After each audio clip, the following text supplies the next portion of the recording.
screaming like a siren at night. Red and blue shouting, nobody's right. Smoke in the streets, truth under attack.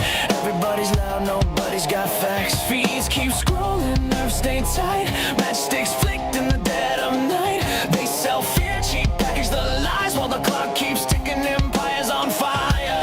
Can't sit quiet while the world's on edge. Lines in the sand, standing on the ledge. No script, no leash, no polished choir. Just a voice in the dark and a spark to the wire. This is and I'll bring the fire. Gonna light it higher. No filter, no fear, I say it raw. Strike the match, let it burn through the fog. This is and I'll bring the fire. And I'll bring the fire. Everybody's selling truth like a brand, buying opinions they don't understand. Talking in circles, screaming online. Keyboard courage, borrowed spines. Yeah, power plays dressed up as peace. Same old wolves with different teeth. But silence is loud when the house is burning. And the fuse is short, yeah, it's still learning. I don't dance for the left or the right. I stand in the heat, I stand in the fight. No strings, no chains, no manufactured choir. Just gasoline thoughts and an open lighter. This is and I'll bring the fire. Gonna light it higher. No filter, no fear, I say it raw. Strike the match, let it burn through the fog. This is and I'll bring the fire. And I'll bring the fire.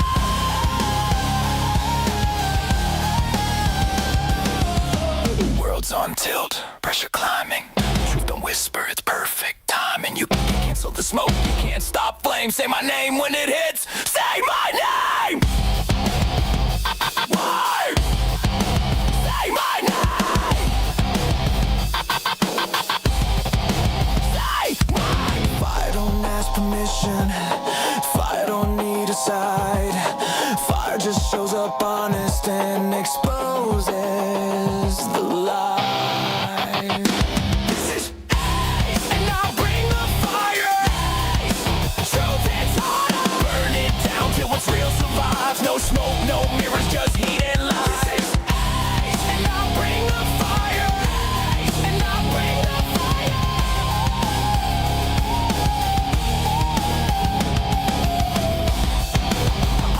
American fire. Strike it. Let it speak.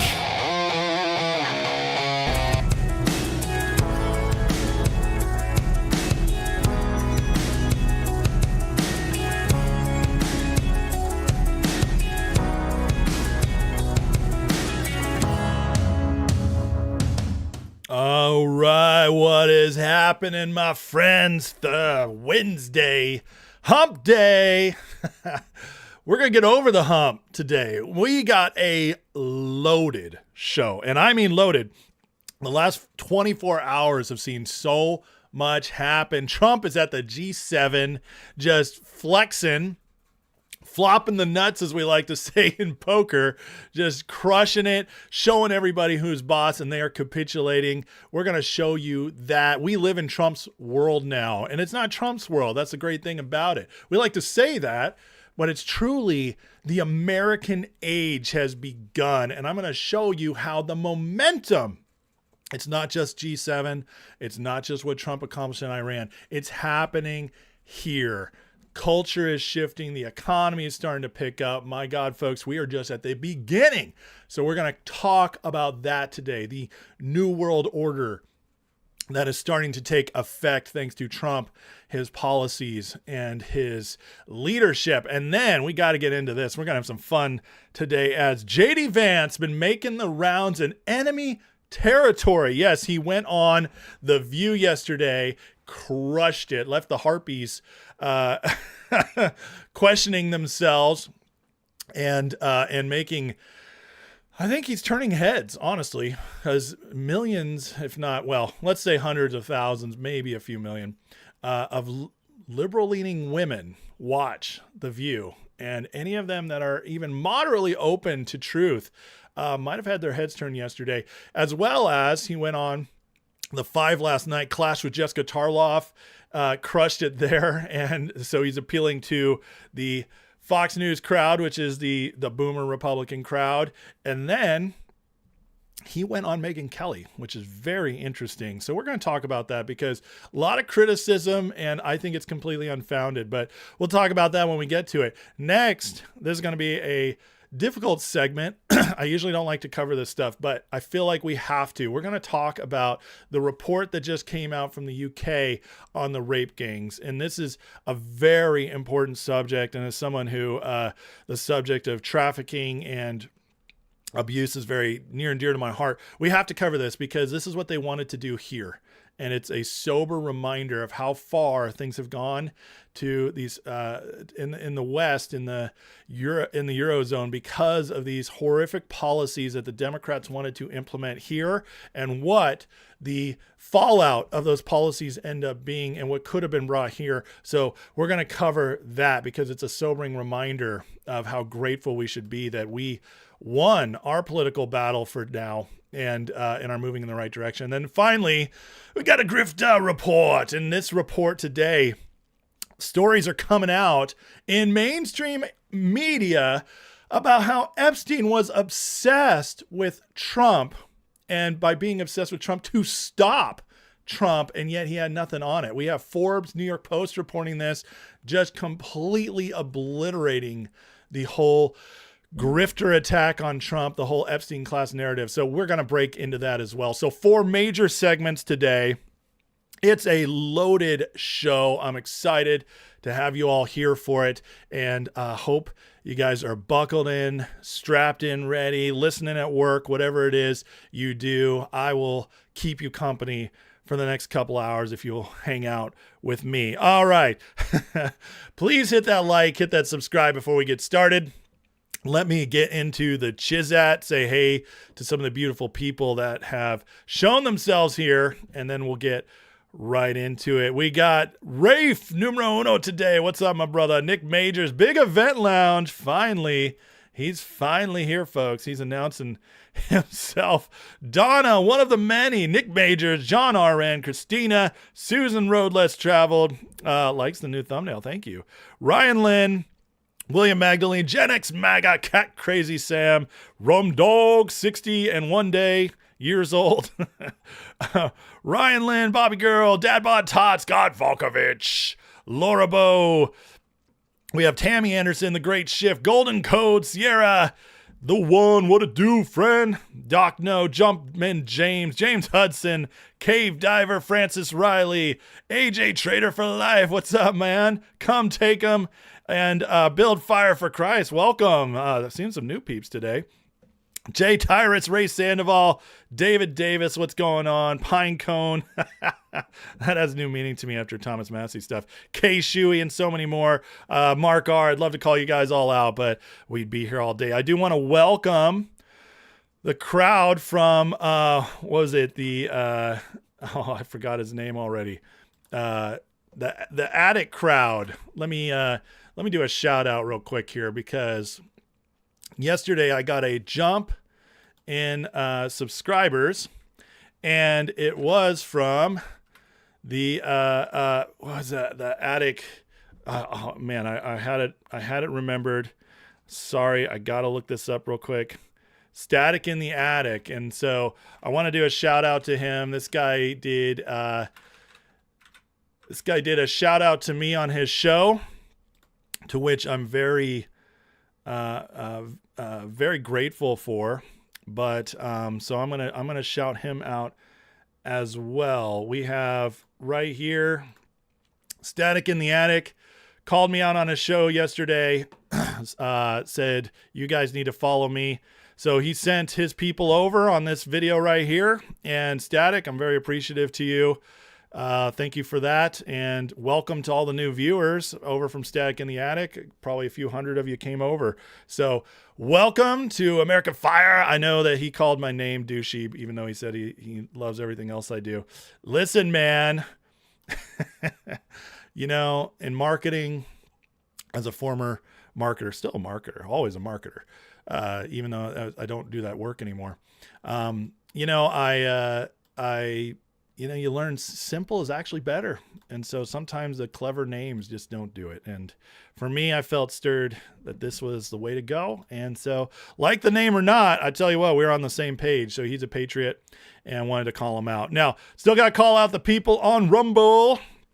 Got Don Julio, Aloha Patriot, Pixel Snap, holding it down over there. Thank you guys for watching and your attention to this matter and for holding down the fort there on Rumble. Thank you guys. All right. As always, guys, please jump in the chat. This is the greatest community online. I'm sorry, not sorry. It's true. So get in with them, get in the chat, have great conversations while we're going in. And if you are trying to get my attention, questions, comments, disagreements, please do so by tagging me, but do so honorably. Trolls will get cut out. Yesterday, we had several trolls try to blow up the chat, and they were quickly dispelled with, because we don't do trolling here. And I'm sorry if that offends your First Amendment. Well, First Amendment is because the government is not to shut you down. Not me. I'll shut you down. You're in my house here, baby. And in my house, honor is a prerequisite to talk. So disagree honorably, respectably, and we'll get along just fine. Also, if you just have to get me my attention and are guaranteed, like want to be guaranteed, then you hit that super chat. Okay. It's a way to support the channel while also being guaranteed to have your comment or question read and answered. So thank you to your attention to this matter. Elgo Comics with the $2 super chat. Thank you so much for your support. Says love the hopeful updates. Amen. Thank you so much. I'm going to keep them coming. Sarah says, if you're getting trolls, it means you're saying nothing but truth. Amen, man. The trolls want yesterday. Sorry, guys. This is another thing. I got a criticism yesterday. Somebody was like, bro, would you stop just ranting? Stop getting off subject. I just want to hear the news. I'm like, well, then go read the news. I'm like, what do you want from me? I do clips. My clips are structured. They are segmented. They have a beginning and end that's quick. It gets right to the point. If you want to get to the point, watch the segments only. Watch the clips only. But if you want to join the live show, it's a live show. I'm engaging with the crowd. The community is a big part of what I do. I will always make the chat, make the community a big part of what I do. It's what makes me different. If you don't like that, that's fine. Go watch Tim Pool. I am different, and I'm proud to be different, and that's what makes my channel different. And so everybody here has a voice, except the trolls. But I did think that was funny. But yeah, the other trolls, they were very mad that I said, what, you know what, we're gonna get ready. You know what Cat Crazy says, I know how to handle the hecklers. I'll tell you what, the difference between what I do and what a lot of other YouTubers do is a lot of other YouTubers think that the trick is to ignore it. They would rather have the engagement on their comments than protect the community and make it a good chat. Not me. I will take the hit. I will take the algo hit of a little bit less engagement because I don't want the spam in my chat. And I also, listen, I'm going to always call out the criticism because sometimes it's valid and I want to learn, but the rest of the time it's just people complaining. Listen, if you come here and all you want to do is espouse your opinion and you're not looking to be a part of the community, a part of growing, then you're in the wrong place. You're really in the wrong place because I'm open for dialogue. I'm not open to be ranted at. I'm the one with the mic. This is my show, So, be nice. And yeah, Dan says, because Tim Pool sticks to the subject, never rants. That's true. He never rants like this, like with the, Tim rants all the time. What am I talking about? That's funny. Let's see here. Shout out from Alaska, Nunchucks. Thank you so much. Jay Tyra says, Ace, Matt Morris, Gary Franchi will do a live show. They break into segments, make video clips. So you watch the segment you want rather than try to find a replay. Absolutely. Abso-friggin-lutely. Yeah, Static's awesome. He's good stuff. Fabuloso says, I found some of the UFC stuff to be foreshadowing as well. Mix of great and treasonous presidents. 100%, man. It was very crazy. Crazy. See, a lot of people like them different, and that's good. Matt Morris does have a radio voice. Listen, this is not a knock on Matt. Okay. I think Matt's doing good work. I finally took the time to watch some of his videos after the audience here said that I remind him of them or remind them of him. So I was like, okay, I got to check out Matt Morris. And I was like, you know what? You do good stuff. You do good stuff, Matt. You really do. It's not for me. I'll just be honest with you. I find his presentation to be a little dry. And listen, I'm not, please, other people like that. They do. And Matt, I want to please go follow Matt. He's got great stuff. His stuff's very, but his presentation is just not my favorite. But that is not me saying he's bad. Okay. It's not me saying he's bad. I don't care for the presentation. And that's like Static saying that he thinks my channel name is douchey. That's totally fine, man. That doesn't offend me at all. It kind of, depending on how you look at it, you could say that, but it doesn't bother me because he still sent people over here and he's still like, this guy's a patriot. Matt Morris seems to be a patriot. Send him over there. Go watch him. If you like that, go watch it. It's just not my favorite. And I'm also not learning. And I have to watch stuff that I learn from. And the surface stuff is so easy for me to find. I need to listen to people who are like actually trying to deep dive stuff. Okay. Oli Bobby with the 1717 donation. I see what you did there, Bobby. I see what you did there. 1717. Very smart. He says, keep up the spectacular work. I turn into you every day. God bless you and your family. Bang, bang, baby. Bang, bang, baby. I love it. God bless America. I'll protect her. Amen, sir. Thank you so much. We live in an amazing time. Somebody asked me how things went with my son yesterday. It went great. It went really good. And, he loved the movie. We went out to Chick-fil-A after, and I just got special time with my 9-year-old, which I never get. So it was beautiful. I really enjoyed it. So, it was a blessing. Okay, folks, we got to get into it. There's so much stuff here, and you guys are blowing it up. So thank you, Christina Abbott. I appreciate you.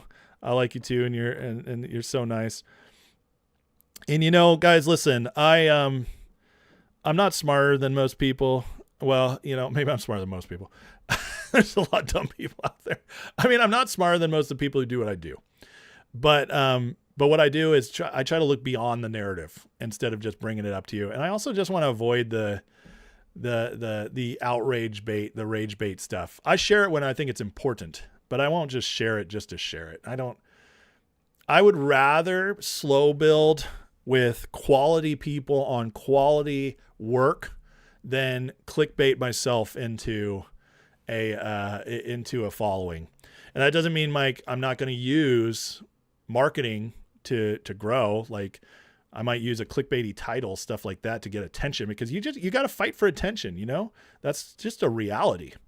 But the subject matter itself, when I'm actually covering myself, I'm always going to strive to give you guys quality, because that matters. Jay Tyrus asks, how is Masters of the Universe? Okay, last thing.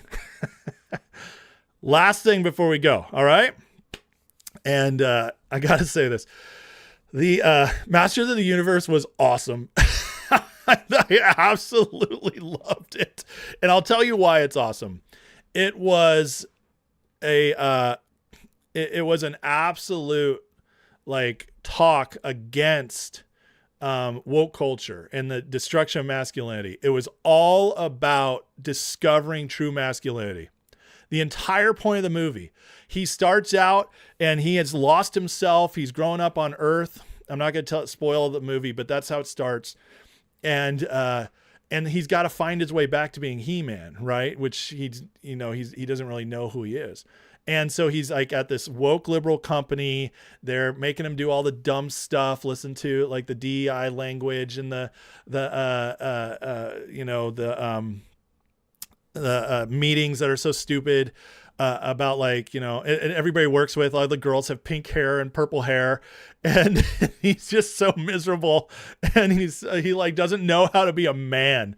And so he moves on and he learns how to be a man and masculinity and strength and how to like the purpose of masculinity and strength, of like protecting people. And it was really good. It was really, really good. And I was like, man, I'm so happy they made this legitimately like testosterone fuel. It was great. So I'm not ruining anything else there. If you like the old He-Man, if you grew up with it, there are so many great little character moments. It's very funny. I'm actually sad this movie is not doing well. It had an okay first weekend. It's bombing right now. It is one of the best movies you'll see this year. It's just so funny and quirky and really like fulfills that old 80s child. It's got an awesome soundtrack. It was, I used to be a movie critic. I did it for 2.5 years. So I'm a big cinephile, and I'll tell you guys, Masters of the Universe is dope. You should go see Masters of the Universe. It's anti-woke. It's really, really good. So, Rumdog says, my family has to choose this week between Masters of the Universe and Toy Story. Which one? That's tough. I don't know how old your kids are. If you're older, Masters of the Universe, 100%. I'd say if all the kids are over 10 or 12 years old, let's say 12, because it's a little violent. And there's a couple cuss words, but nothing crazy. No sex at all, but a couple adult like innuendos. So I'd say 12. 12 is probably safe. And if your guys are all over 12, go. The younger kid, my 9-year-old, he, it flew over his head, all that stuff. But he liked it. But I would say maybe he'd like Toy Story more at his age. He likes still cartoons and stuff. But so that's a tough choice. And Toy Story 5 looks good. I'm not gonna lie, it looks good. So and I love the Toy Story movies, especially 1 through 3. 3 is a masterpiece. All right, Spunky Mom with the $10 super chat says, glad I found you on Promethean Action. Great voice, love the frequent updates. Thank you so much. Every day, Monday through Friday at 12, plus extra updates time to time. Okay. I got to get into it. Man, you guys get me off on movies. I could talk all day. Don't do it. Don't do it. We got stuff to talk about, all right? We have things to talk about. All right. We're going to get into this. And Jay's listing all the He-Man characters. I think almost all of those are in the movie. Most of them are. There's a hilarious Mossman joke. There's a hilarious Mossman scene. It's really great. Okay. Right now, Trump is at the G7 flexing himself. He's feeling himself after this Iran deal. And it tells me that all the nonsense out there about how bad the Iran deal is, how this MOU is bad for America, it's all a game. They're psyoping us to be afraid of it because they didn't want this to happen. Neocons are mad because we didn't nuke Iran and destroy them. They want the ongoing wars. Democrats are mad because this is a win for the president. And, they want to believe this is blowing up Obama's legacy and they're scared of what could come. The deep staters, they're all mad. The establishment wing's mad because this is reshifting the world order. As we talk about so often here, this has just been a major global shift. By succeeding in Iran, Trump has really destroyed a lot of City of London's leverage and growth, the globalist leverage and tentacles in the world. China is now weaker and exposed. We've run the gamut. We've brought it to the edge with Russia, Ukraine, because Russia's now a little stronger as the EU's weaker. And we've exposed that oil can flow between Venezuela and Iran. We don't need the Strait of Hormuz. We don't need these people gatekeeping, OPEC's breaking up. Everything's changing. Okay, so everybody who should be mad is mad. And we want that. That's the beautiful thing.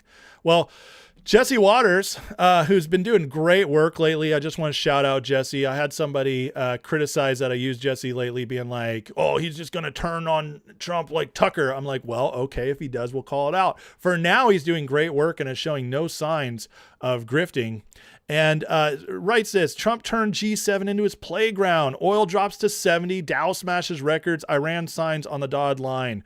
Qatar is investing over $1 trillion in the U.S. while Trump dines at Versailles. Iran's nukes gone, missile sites destroyed. Trump's new world order is here. And I'm not going to play the clip. It's over 8 minutes long, and we got plenty of clips to get to. But This is right here what I thought was so fascinating.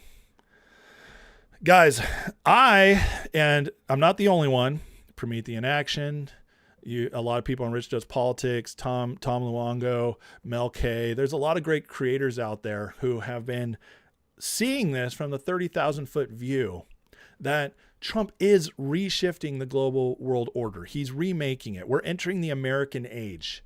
But the momentum is here, because now it's so undeniable that Jesse Waters, who has the highest rated news show at night, mainstream media, millions of people watching, choosing Jesse, he's now making it a regular thing to say the new world order is here. And you're winning when the mainstream media can't ignore it. And so I thought it was fascinating that Jesse put that there. Now, with all this going on, they want us, they're trying to distract us. And earlier today, we had Bloomberg and a couple other places report that they got a copy of the MOU, and they're talking about how terrible it is and how this looks bad for the president. He's giving them too much money. Meanwhile, the actual White House, Stephen Chung here, supposed text of the MOU obtained by CNN does not reflect the language of the actual MOU. So there you go. But it is a big psyop. They covered it on Two-Way this morning. Mark Halperin is like, this looks really bad for the president. If this is the deal, they're all making their rounds, pushing out this psyop, but it is not the deal. And Trump is making sure he's going around celebrating and differentiating himself from previous deals, and doing it as only Trump can, which, just makes me laugh. But this is the attitude he's carrying into the G7. You tell me if this looks like a guy who gave in to Iran. Is the text of the agreement now final, or are you still... No, it's not final. It's a memorandum of understanding. And if I don't like it, we'll go back to shooting at them, dropping bombs on their head. When do you expect the wording? If I don't like it, if they don't behave, we'll go right back to dropping bombs right smack in the middle of their head. Okay? Because they've misbehaved for 47 years. All right? Does it include... But nobody could have made this deal.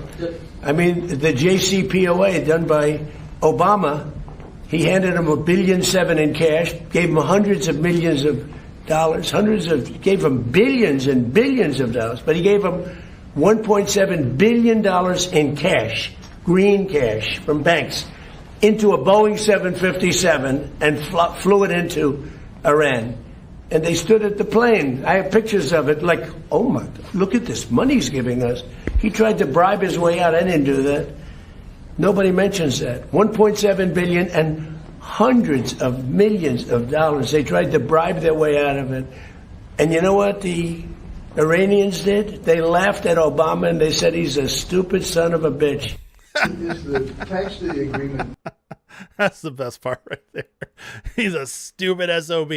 I mean, people forget this. And Trump says he's got the pictures of Obama sending over pallets of cash. I'd say, it's important when we are where we're at right now to remember where we came from. And what Obama did is he paid off the Iranians, gave them billions of dollars, hundreds of millions more after the initial billions, and said, here's a bunch of cash. Please don't do your nuke program. That's what they told us in front. Behind the scenes, that's cash. What's cash? It's untraceable. Use that money to fund terrorism. Use that money to create your nuke program, as Trump says is exactly what they did. As he pulled out of the agreement in his first term and went on to nuke Iran later because they were using that money to destabilize the Middle East and build up the nukes. So, but it's good to remember where we came from, because there's a lot of criticism out there. This is just the Obama deal all over again. Well, except for the fact that Obama didn't completely melt down their military before making a deal. But again, does that look like a guy who's scared? Now, with all this going on, this whole psyop this morning about this terrible MOU going around, memo of understanding, to put this all together, this deal, Trump allowed all this to happen. And now we get reports after the Washington Post ran their story, after Bloomberg ran their story, after Two-Way and all the news channels did their breakdown of it, after Mark Levin got all mad got his panties in a wad. Will Chamberlain, who's been great, also, they all were psyoped by it, or they're a part of it. Meanwhile, Axios now reports, straight from the president, discussions are underway between the U.S.-Iran mediators to move the signing of the Memorandum of Understanding to today, according to diplomat from mediating country and second source familiar with the talks. So is Trump just going to rug pull him again? I think he absolutely could, and it would be flippin' hilarious. Now, Trump here at the G7 walked into the big meeting with all the different leaders, this massive table. And, this is covered by the press. This is the big one. This is where they all sit down and they're discussing their strategies and their trade talks and what's going on in the world. And here comes Trump.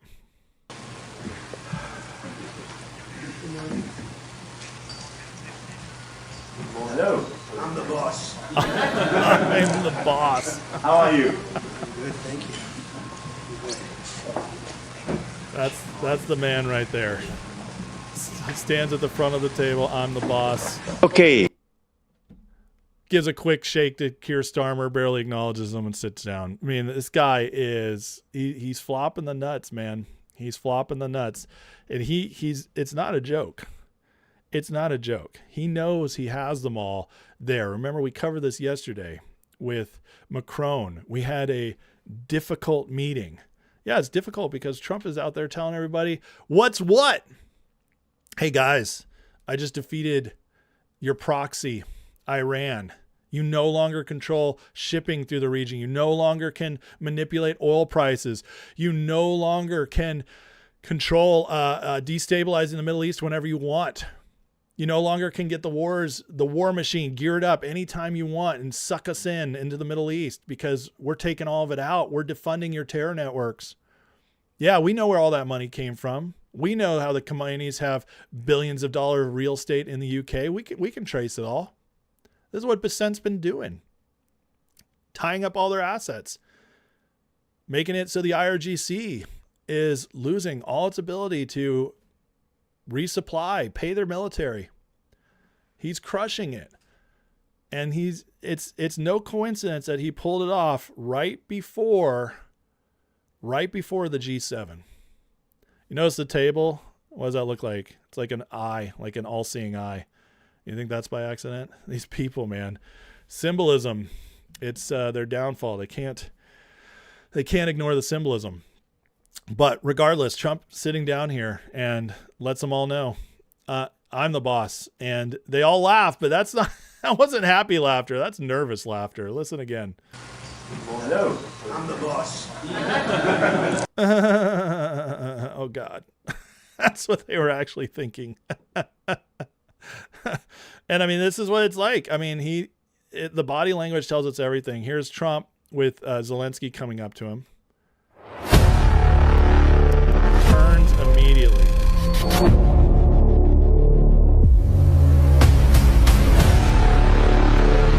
Zelensky's the puppet. He's the puppet they've controlled. Keep Ukraine, Russia going. We know for a fact that Russia and Ukraine were about to sign a peace deal in March of 2022. And who flew in? France and UK flew right in. Boris Johnson at the time and Macron flew in. No. You will not sign this. We're going to keep it going. We need this to keep going. We have to weaken Russia. We got to try to pull the United States in. We need that moolah. We're struggling. We're collapsing as a continent, as our economy. This grift is ending. This is our chance to boost it back up. We got Biden in. Let's see if we can do it. And Trump, I mean, look at it. He's staring right at him. Trump knows exactly what he's doing. Doesn't even give him a chance.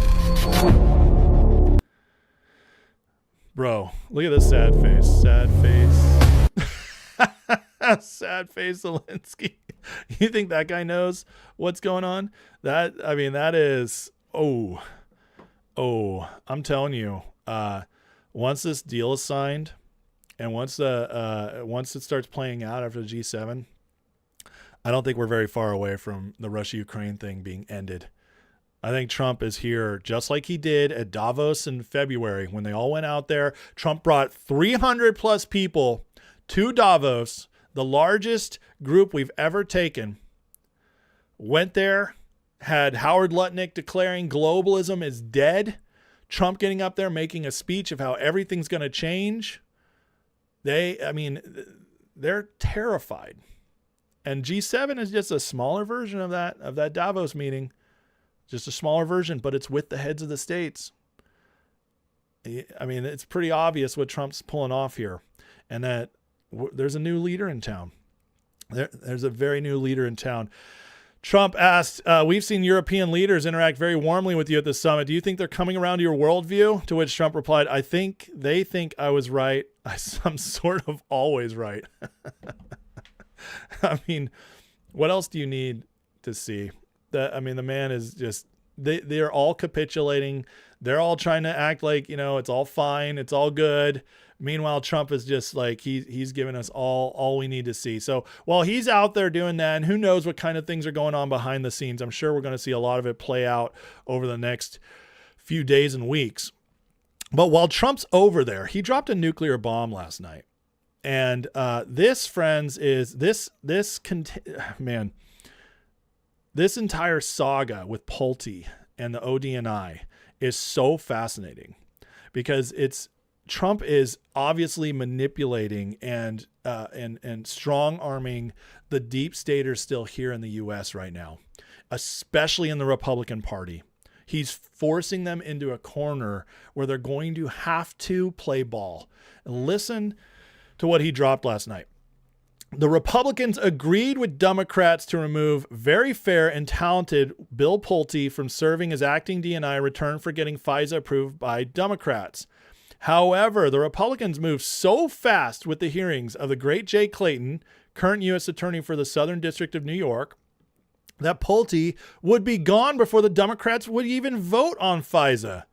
Now the Democrats are saying they will vote against FISA. So the Republicans wound up having fulfilled their commitment, but Democrats broke the deal.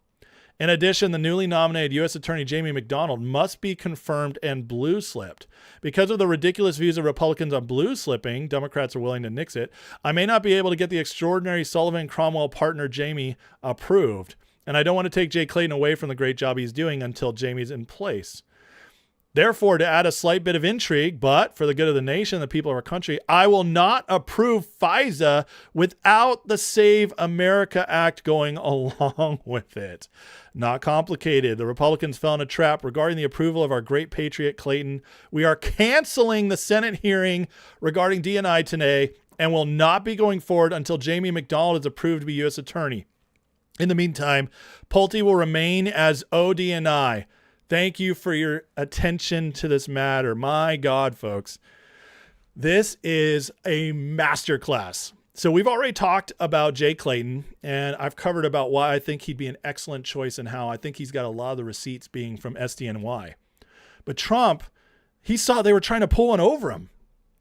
They were going to force Clayton through because they're terrified of Pulte, which I don't think Clayton will be much different than Pulte, but there is something very scary to them about Pulte. And but they were going to leave the SDNY appointment open.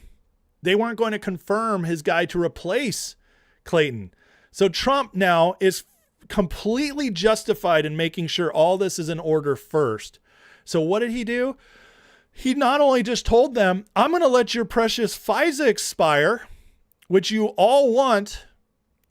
I'm also going to keep Pulte in position until you guys do what I want. Oh, yeah, by the way, since you guys played games, we better get the Save America Act to pass too.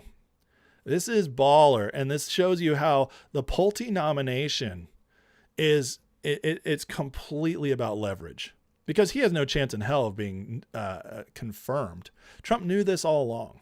But he also knows Pulte's a bulldog, even though he's not necessarily, he has no national intelligence experience. He knows that he can do whatever Trump asks him to do. Clean house, go after people. Pulte's going to come in. He's got things he wants to do. I mean, he's already referred several people to the Justice Department, including Adam Schiff, including Letitia James, including the woman at the Fed, whose name's escaping me right now. He's already been the bulldog, even as the housing guy. And now he's going into ODNY. These people are terrified. And what Trump just did is so brilliant because he gave them the carrot. He said, you know what? I got another guy. And they said, oh, thank God, please.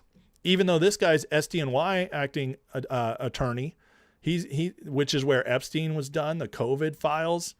This guy has a lot of the dirt. He's been there for overseeing the jurisdiction of all this stuff. That's terrifying to the deep state. They don't want to expose. He's going to be the ODNI. They're so scared of Pulte. They were like, sure, that guy, cool. We'll rush him through. But FISA is very important to them.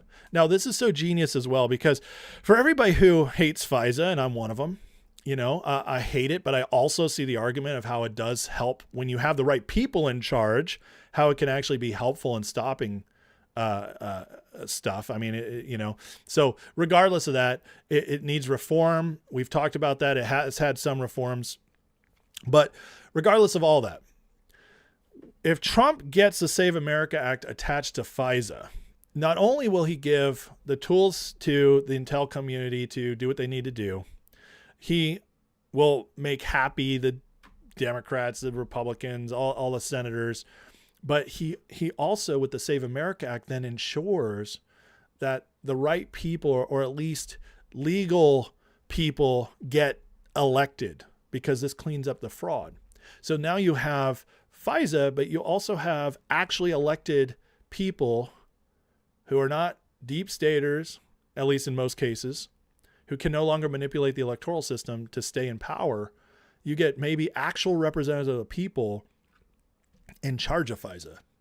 So FISA, whether we like it or not, it's not going away anytime soon. We're just not at that place yet. But if you actually have better people in charge of it that are maybe a little more trustworthy, a little more accountable to the people because the elections are cleaned up, that makes FISA a lot more palatable. So this is just a master class, what he's doing right now. It's absolutely genius. Because, and it also tells you that Trump's not worried about FISA expiring, which is also very interesting because this is one of their big ones. This is one of the ones that they don't ever want to let go of, and we can all guess why. So him doing this while also holding Pulte over them, you better believe the Senate is scrambling right now. You better believe they are terrified. Pulte starts Friday.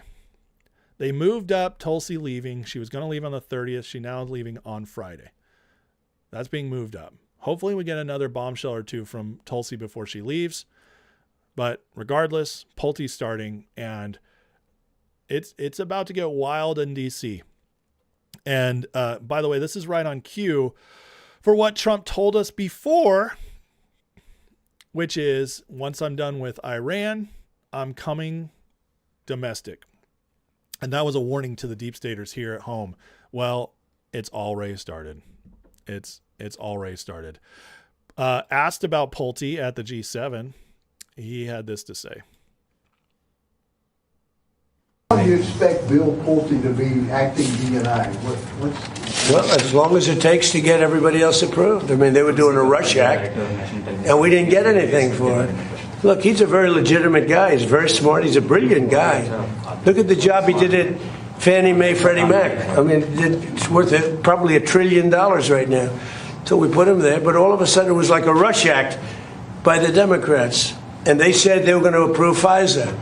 And I said, but we want FISA approved, but we want the Save America Act approved. Voter ID, proof of citizenship, no mail-in ballots, with exceptions, like for the military, you're sick, you're traveling, disabled.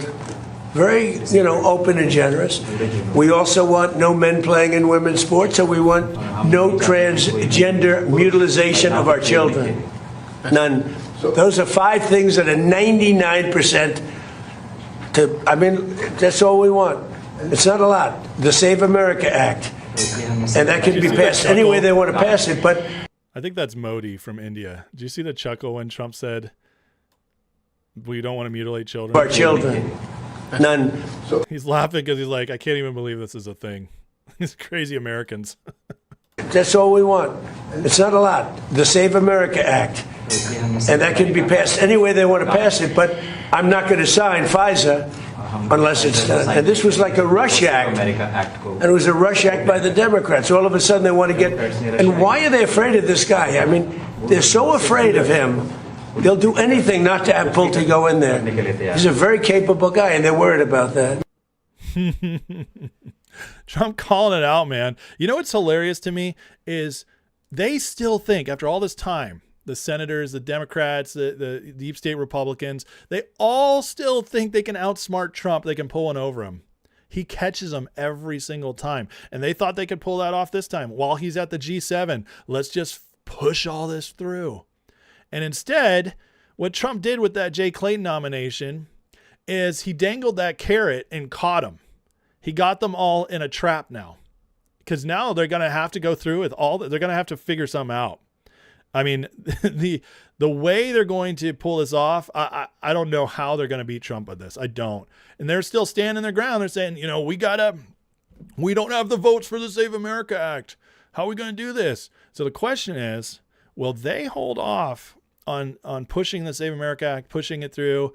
Will they still fight it so much that they'll allow Pulte to run wild for a bit? Who knows? But here's Kennedy, who's always fun to listen to, signaling how the Senate has no leverage here. Time, 10 o'clock in the morning in France. The president dropped this on Truth Social. The Republicans agreed with Democrats to remove very fair and talented William Pulte from serving as acting DNI in return for getting FISA approved by the Democrats. I will not approve FISA without the Save America Act going along with it. That means that Jay Clayton's hearing apparently was suspended. Tom Cotton went to X 10 minutes ago and said that hearing will go forward. Based on what you know, what is the status of this nomination and this hearing and where we are on it, Senator? Well, at the moment, it's a multiple vehicle pileup, Bill. The president is aggressively unpredictable. We thought we had things worked out. We don't. These are the president's nominees. He's entitled to pull them or go forward with them, as is his pleasure. I'm not particularly surprised. I don't know if you remember that movie Glengarry, Glenn Ross, but there's a line in there where the protagonist says, he's a salesman. He said, always be selling, always be selling, always be selling. Well, that's President Trump. He's got two speeds. 0 and 1,000 miles an hour. And the president's upset. He wants Bill Pulte in there. The Congress has pushed back, and he wants Pulte, and we're going to have to deal with it. And it is what it is. All right, Senator. We're going to have to deal with it. It is what it is. That's exactly right. Look at how hard this picture of Pulte goes, by the way. That's a pretty hard picture, man. He is like, is that Pulte or Clayton? Maybe that's Clayton. Whatever. That's a pretty hard picture, though. Regardless, we're going to win in this because, we have all the leverage. Pulte can be in there for, 7 months, I think, 210 days, I believe, before they have to confirm somebody. And then even then, if the confirmation fails, he can re-up again. So if they are desperate to get Clayton through. And what Trump did is he just completely pulled him. He said, I have the guy, but I don't have the guy until you guys make all this work out. That's massive. And Kennedy just said it. Well, we can't do anything. It is what it is. So, they're sweating on Capitol Hill. I don't think Kennedy's sweating. I think Kennedy, he plays games a little too much for my choice, but I do think overall he's more on the good side of things because he never seems too worried about this stuff, but he does call balls and strikes for the most part. And, they're stuck. They're stuck. And I got to tell you, it's only going to get worse for them because their best time to fight back Trump is past. They missed their window. Their window was March and April. That's when Trump's approval went to the lowest because people weren't thrilled about Iran and gas prices spiked to their highest. They missed their window. Now the primaries are over. Trump has just muscled through all these people, gotten them out of office. He's sent Tillis, McConnell, Cassidy, and what's his face? Cornyn packing, sent Thomas Massey packing, and they were just like, oh my God, MAGA is legit and stronger than us. So they threw a hissy fit at first, then they came right back and pushed Trump's bill through to fund ICE and Border Patrol and DHS all the way through 2029. And then they missed the window when the economy was rougher, because it is building up and people are going to just love Trump more and more as it goes forward, guys. We're in pro-America time. Remember the shift? UFC. That was the shift. UFC signing the Iran deal on the same day. Flag Day, Trump's birthday, a day that's going to live on in infamy going forward because it was such a massive shift day. And it's all gravy going forward. I'm just kidding. It's not all gravy going forward. We got a lot of fighting left to do, but the winning is here. The momentum is clearly on our side. Today we got the news. Retail sales rise more than forecast in broad advance. Not only did they rise more than forecasted, it was the best print of retail sales since 2023. We just had our best month since 2023. And if you guys remember, 2023 was like the 1 year during Biden when we fully come out of COVID, and it was before all his policies had fully taken effect. And so we kind of it wasn't a good economic year, but it was there was a bounce that finally powered through because of most things getting to normal because of COVID before going back down later 23 into 24.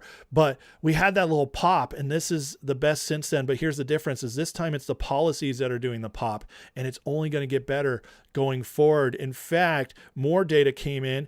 Here's the actual sales, 0.9% up, almost a full percentage point. That is a 30% print. Actually, 50% higher than expected. That's huge. Even auto was up. The retail sales control group was up almost 100% over expectations. That, my friends, is massive. Also, home sales month over month, 400% higher than expected. 400%. 3.8% over 0.9% is 400% plus some.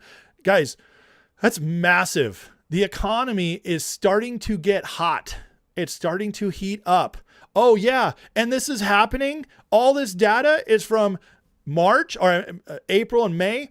It's before the gas prices were going down. Oh yeah. Wait till gas prices go down. Energy goes down. Inflation goes down as a result. The economy is already starting to show signs of heat. Yeah. It's going to be roaring in the next few months. This is just the beginning. The Fed now at Atlanta index, GDP index just raised the GDP to over 3% for the year as its estimate. I have a feeling we might come in even hotter by the end of the year. But the data heads, they all hate Trump. This is all Wall Street guys. They all hate Trump. But they're starting to see, oh my God, we can't ignore this. This is starting to become legit. And, the other thing is we're recovering, like the home sales. This is massive. Well, part of the reason is we're recovering because of the immigration policies. Look at this. Recent Federal Reserve working paper finds that unauthorized immigration accounted for 30% of housing growth in prices and 20% in rent prices. Guys, that's massive. And now they're all leaving. Oh, what's that mean? Well, we're already seeing rents crater in places like Austin, Texas, which is down about 25% on average. Florida is cratering. All the places that were super high growth, rents are cratering.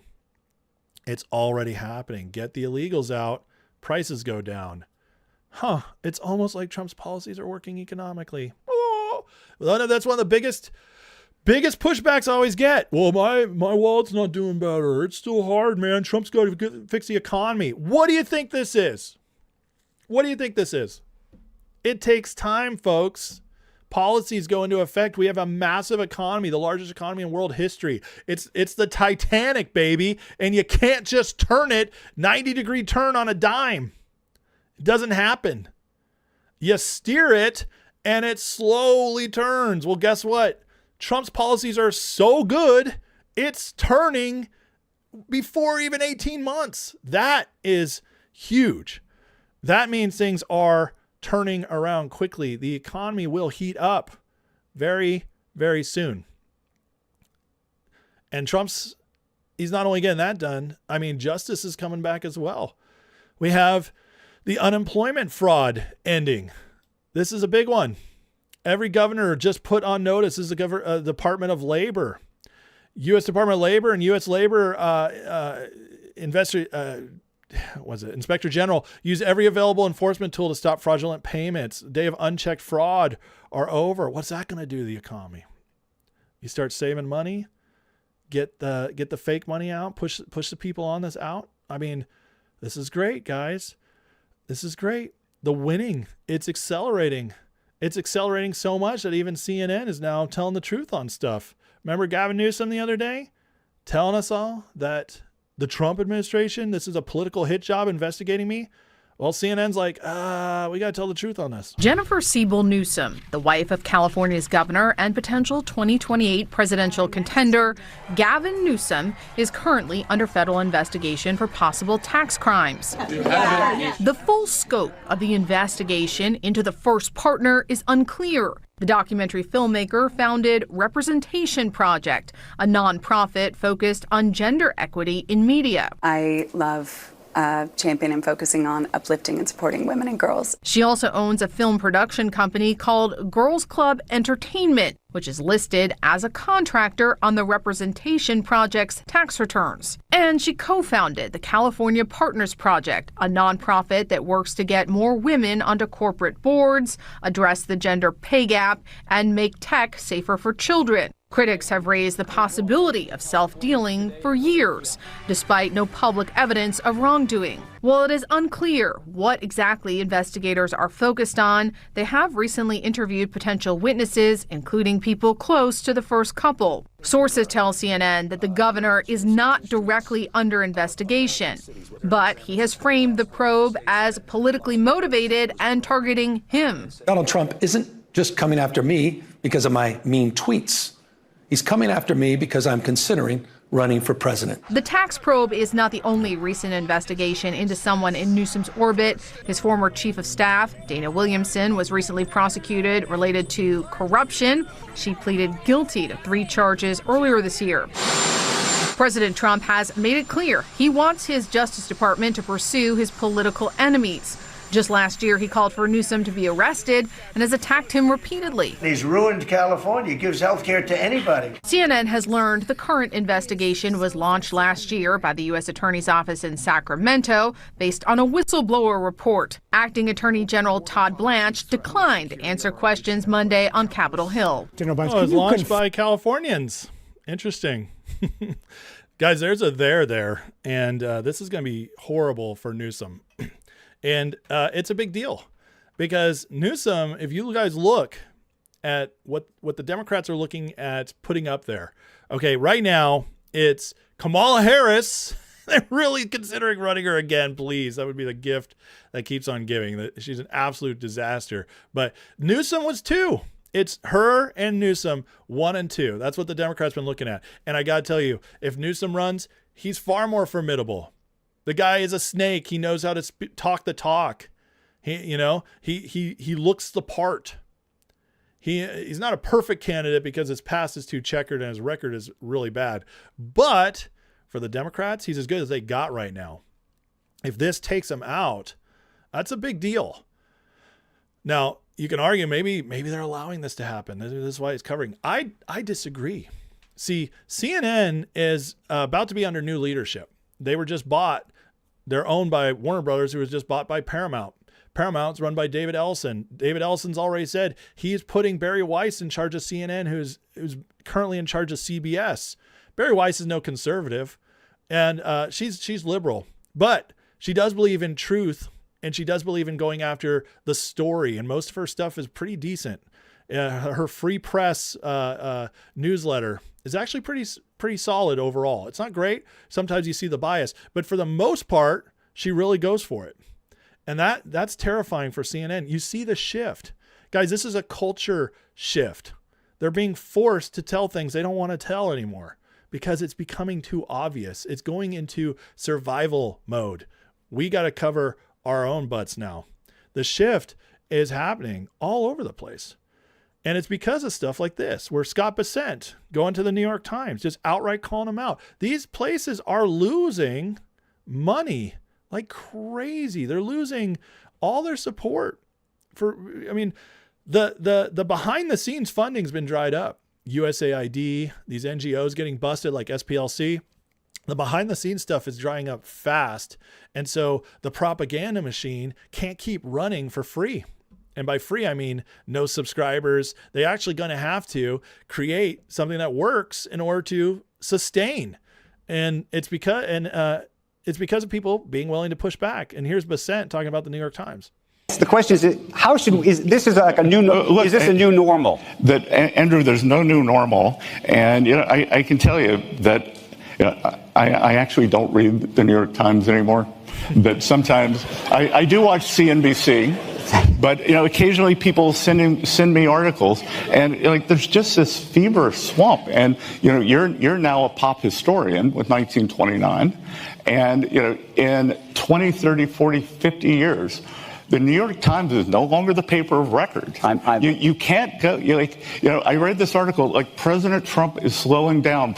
You know what a dig that was at him, calling him a pop historian. I had to point that out. I love it. Bessent is the master of the put down. Trump's mental capacity, it is 100% fake. That he only called me twice at 2 a.m. last week instead of 3 times. You're saying he called you? I believe that he called you at 2 or 3 in the morning. That whole narrative, you had what was one of the greatest scandals of all time. That the coverage of the Biden administration, Joe Biden's diminished capacity, and the cover-up. And that's why it's probably fair to raise these questions. Where was the New York Times? We just had a 3-hour cabinet meeting yesterday, Andrew. For 10 months, the Biden administration did not have a cabinet meeting. How are you going to invoke the 25th Amendment if the cabinet secretaries never see the president, which they didn't? That I hear from people in the Treasury building that I see President Trump more in a day than my predecessor saw Joe Biden in half a year. This is more proof, guys. We're in charge. They can't control the narrative anymore. Bessent's doing it, masterfully. See, not only is Trump overseas at the G7, basically, flopping the nuts, just showing off, making the deals behind the scenes, telling the World Economic Forum, Davos, the globalist, City of London, what's really what, because now this Iran thing, Trump is just completely taken over. He's in charge now, guys, and they know it. That's why he's out there saying I'm the boss. Not only has he defeated them and now kind of putting them on display and rearranging the deck, well, the economy's heating up because of what he's doing. He's pushing out the deep state here at home. And with all this shaping up, man, I mean, the culture is catching up as well. And what I always tell you guys, one of the number one reason I'm so excited about where we're headed is because it's one thing to have a president come in, change a couple things and leave, and it can be undone. It's another thing when the culture shifts, because a cultural shift lasts 20 to 50 years and sometimes longer. And we are at the beginning of a culture shift. They peaked. Their culture peaked in 2022. It's been all downhill since then, and we are accelerating our shift quick here, taking back over. And that's why we're not going backwards. It's stuff like this that is not going to be undone quickly. Here's Peter St. Ong talking about how universities are declining. We're unleashing a new economy where you don't have to pay a university $150,000 to prove you can read. Universities are declining, and this will accelerate it. Here's a couple minutes with Peter. Job tests are illegal again. By the way, this the killing off the university structure, it ends their ability to propagandize the youth. So think about that. You got to remember, guys. It's so important to think generationally and not just a year or two. It's so important. And this is one of the things that drives me bananas, because I keep showing you guys how this is what history tells us is the way and how to understand things. And I still get constant criticism and people coming at me like, we're just going right back. You don't understand what the Trump administration is doing, what our culture is doing right now is so massive. And the shift is so big that we are literally destroying their entire infrastructure. By destroying their infrastructure, they can't rebuild in a year or two. It's going to take them a generation to rebuild. That's how big 2024 is. That's why if the Democrats come into power if they take the House back, because there's no way they're getting the Senate, but if they take the House back in the fall, which I also don't think is going to happen at this point, but say they do. Well, the culture's still shifted. Trump still controls foreign policy and the Justice Department. He still can enact executive orders. He still will be overseeing elections. The Senate will never vote to convict him on an impeachment. There's not enough votes. So the House is just going to, it might slow things down a little bit, but it won't change the shift. You understand? The shift is already started. And as long as we all stay engaged, they can't get it back. They can't get it back. If our generation, and by our generation, I mean all the people paying attention right now, all the people getting involved, all the people who care about the country, if we stay focused and engaged, guys, the only chance they have is when we die off. See, we won. We won our Gettysburg battle. We won our D-Day battle. Now, all we do is keep pressing forward to finish the job. There is no beating us now unless we give it up. That's what's so important. And this, getting rid of the university system the way it is proof of that. They needed decades of kids going through the university system, being liberalized, being like, believing communism is a great thing. They needed that for decades to get us even here.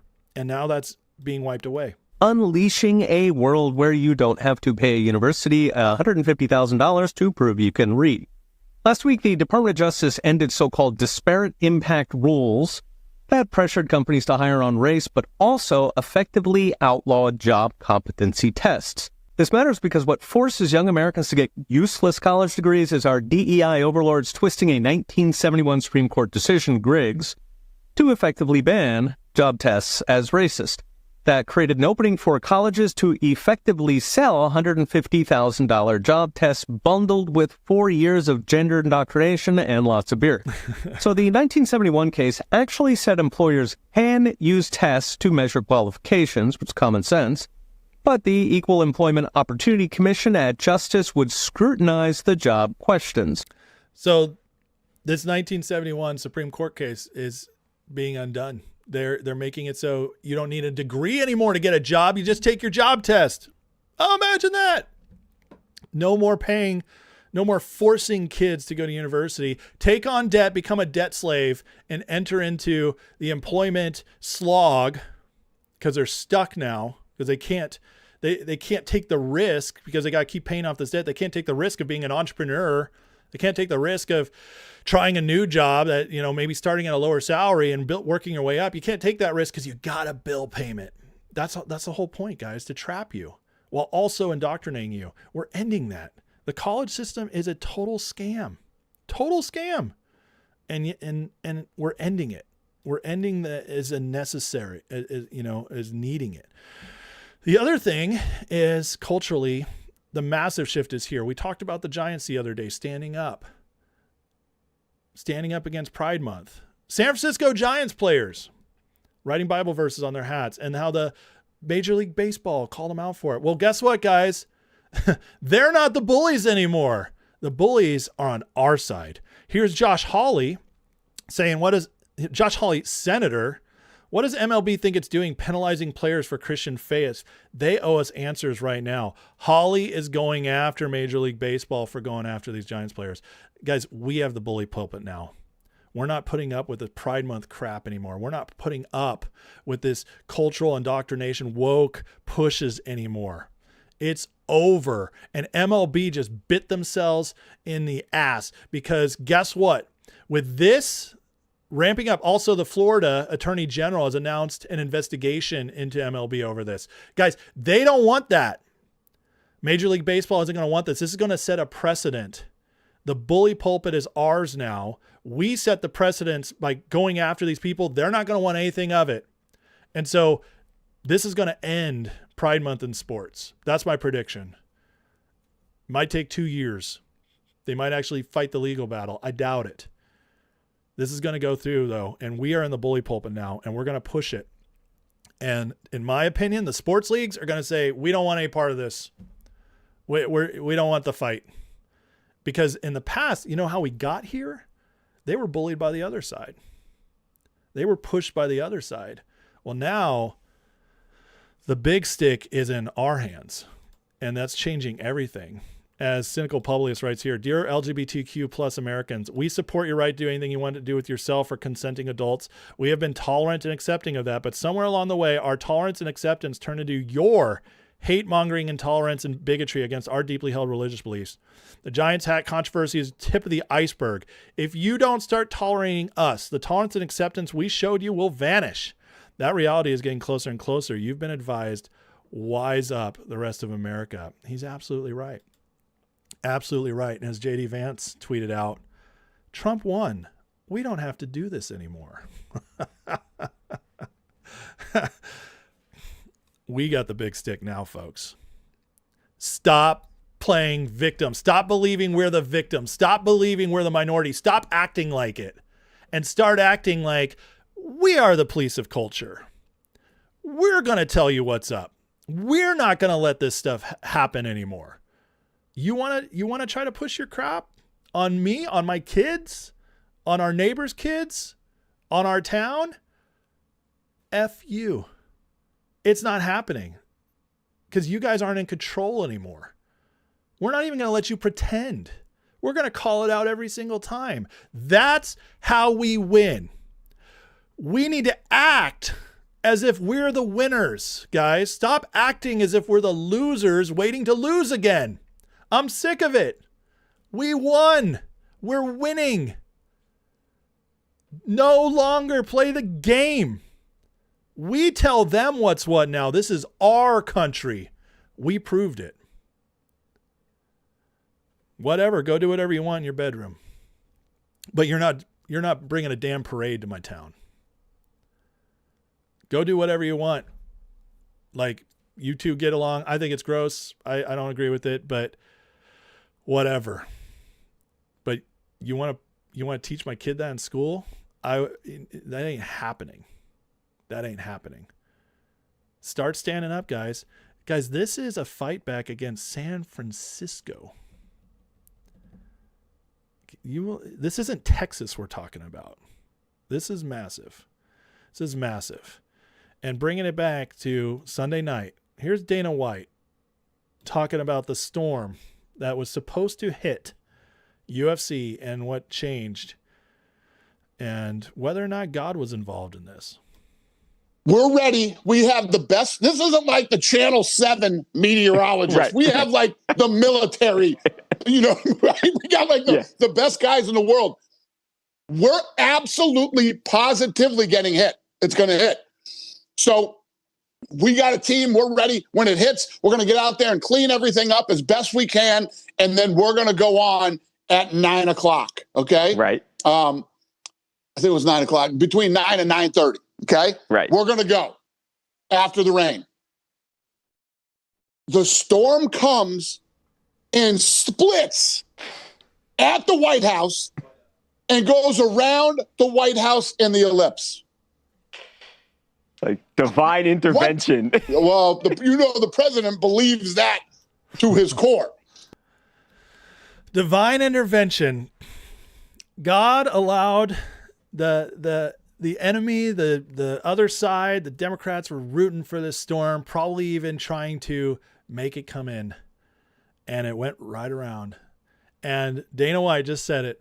The president believes it was divine intervention, believes it to his core. Guys, we're on God's side in this. And guess what? This is even more important for a lot of you to recognize. A lot of the doomers, a lot of the panicans, a lot of the Christians still waiting for judgment. I'm sorry. It's not time for that. Because guess what? God, we're not only on God's side right now, God's on our side in this fight. And he's not on our side just so we have a year or two. He's on our side for generations to come. I'm telling you, that's what's going to happen. The shift is here. It's a new world, guys. And we're happy and excited to be at the beginning of it. And it is the beginning. Just wait. It's only going to get better for here. All right.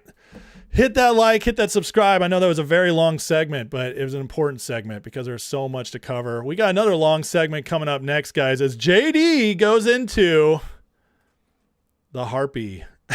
The harpies. We're going to cover this and have fun with JD, crush it, and listen to him and a lot of the important stuff he brings up. So, all right, let me get into the chat, though. I did see a couple super chats, and oh my goodness. Kevin with $100 super chat. Oh my God, Kevin. Bro, you're just amazing, man. I'm so blessed by you. Thank you so much. He says, please don't blame us for being skeptical. Lies are thick. I don't blame you for being skeptical, Kevin. Skepticism is fine. I get upset over the faith in the bad, the belief that bad things are coming. That's where, I think it's a problem. And that's something that people need to work out between them and God and their own hearts. But skepticism is fine as long as it's tempered with hope. And that's where I think most people should be. But man, you super bless me. So thank you so much for your continued support of the channel. I did see a couple other super chats come in. Want to get to those. Oh, it wasn't a super chat. It was a membership. All right. New mom member for 1 month. 1 month of listening to the uncomfortable truth. I love that. Thank you, new mom. I appreciate you. Let's see here. Did I miss any tags? Guys, another super chat from Fabuloso Vibes. It's a $20 super chat. Thank you, Fabuloso. I appreciate you so much. You've been great to the channel as well. Thank you very much. And with no question or comment, I don't have else to say, but thank you, man.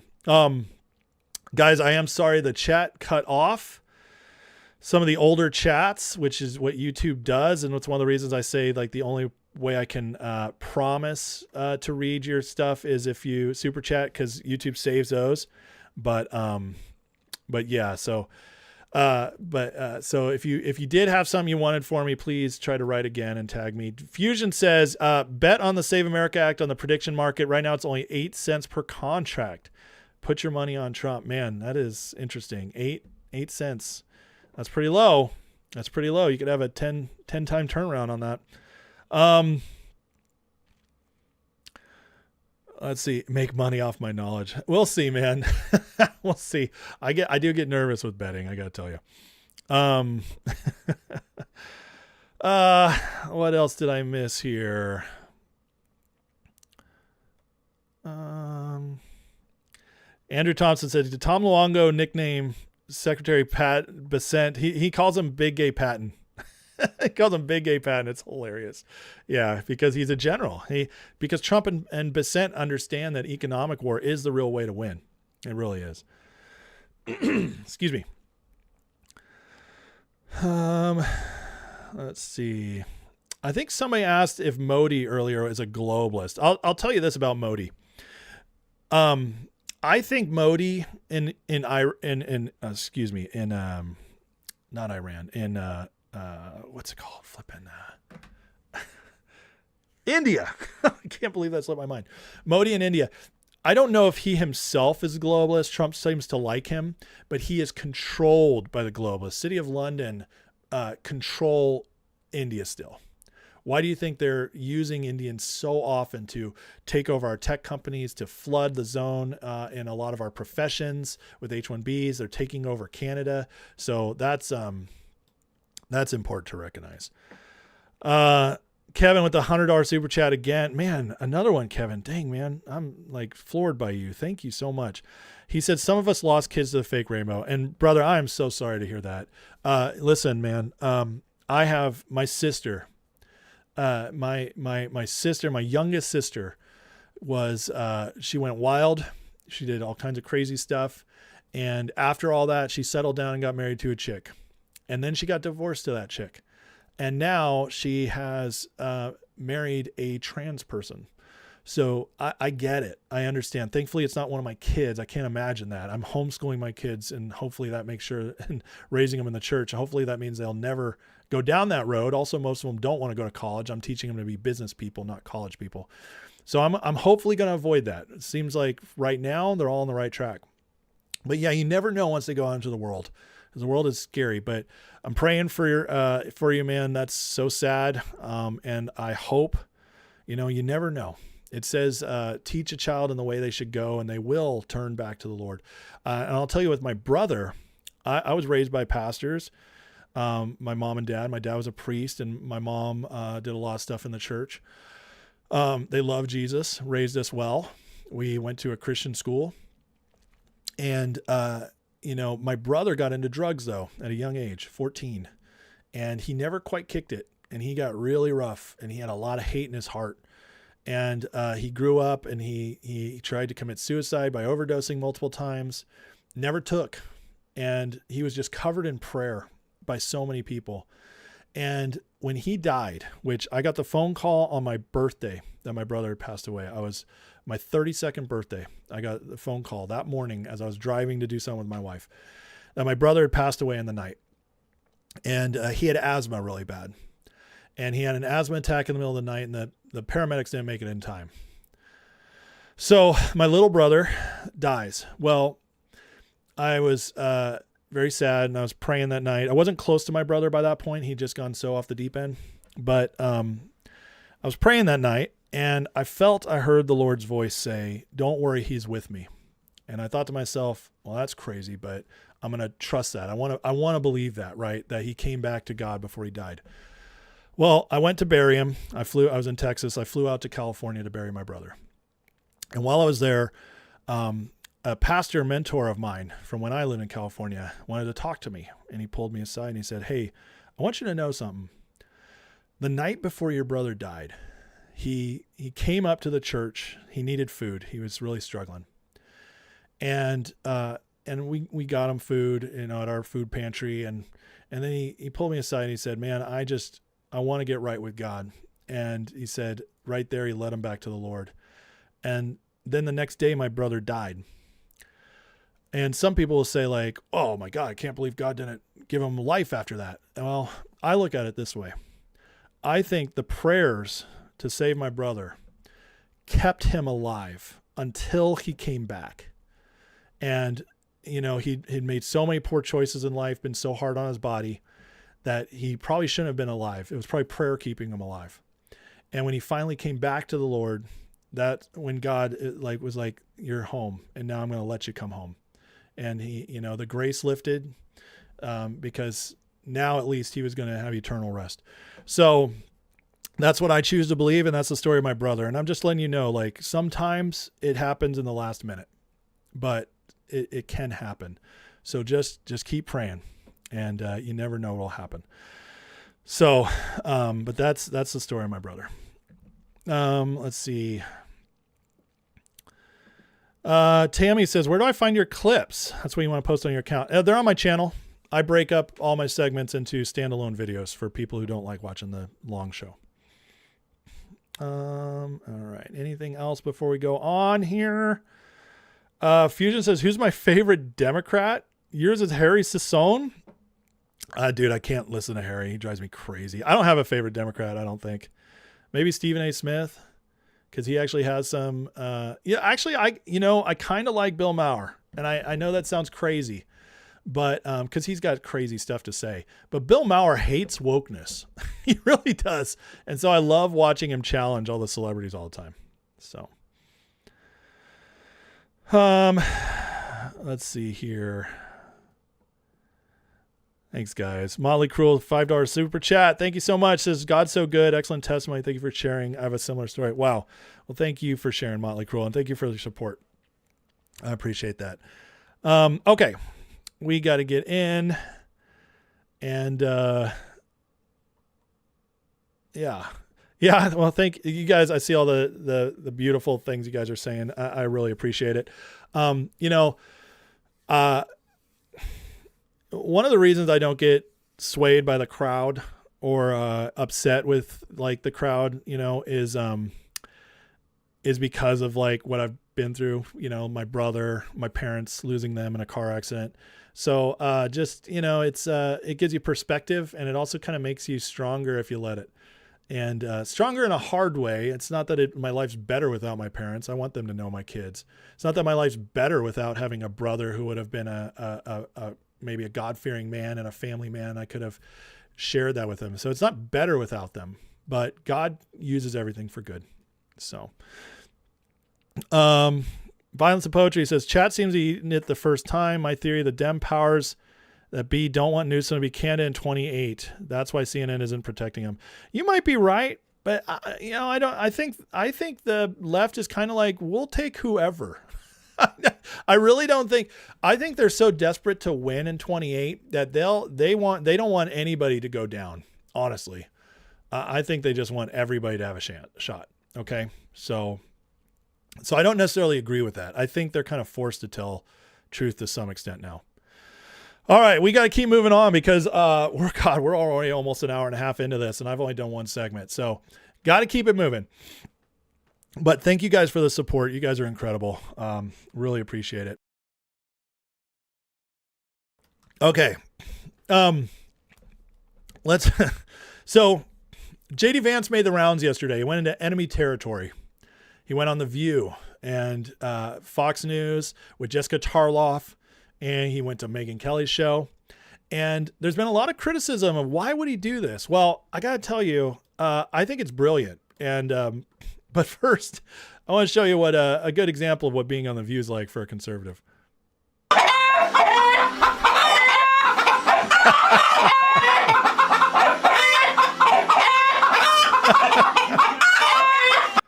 It's pretty much what I think of The View.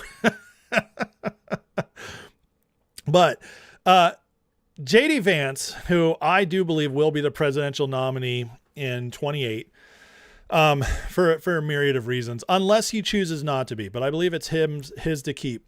And if he does run, Rubio's not going to challenge him. He's already said that. So if Vance runs, he's our guy, whether you like it or not.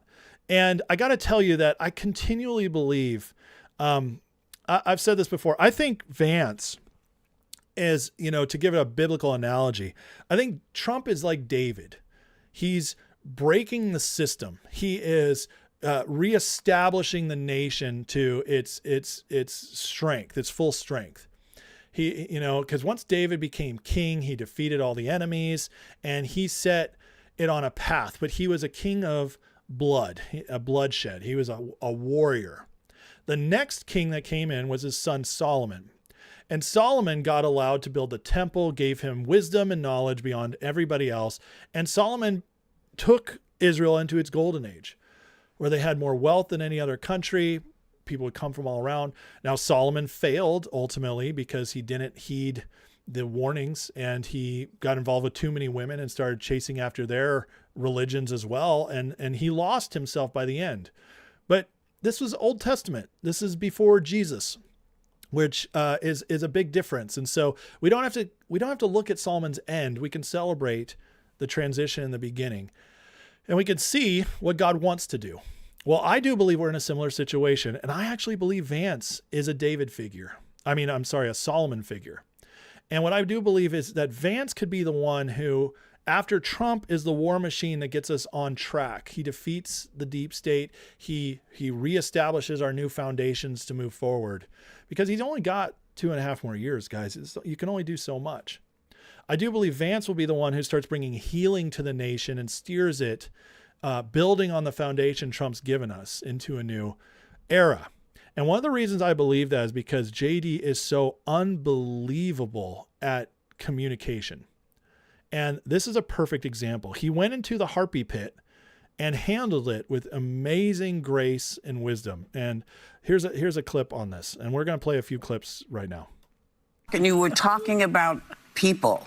What did black people do to this administration that has allowed it to really stigmatize folks of color. And you know how hard it is. You have folks of color in your family. Sure. So when you see, you know, things, the Emmett Till stuff coming down, or them doing all kinds of removal of information of black heroes, how does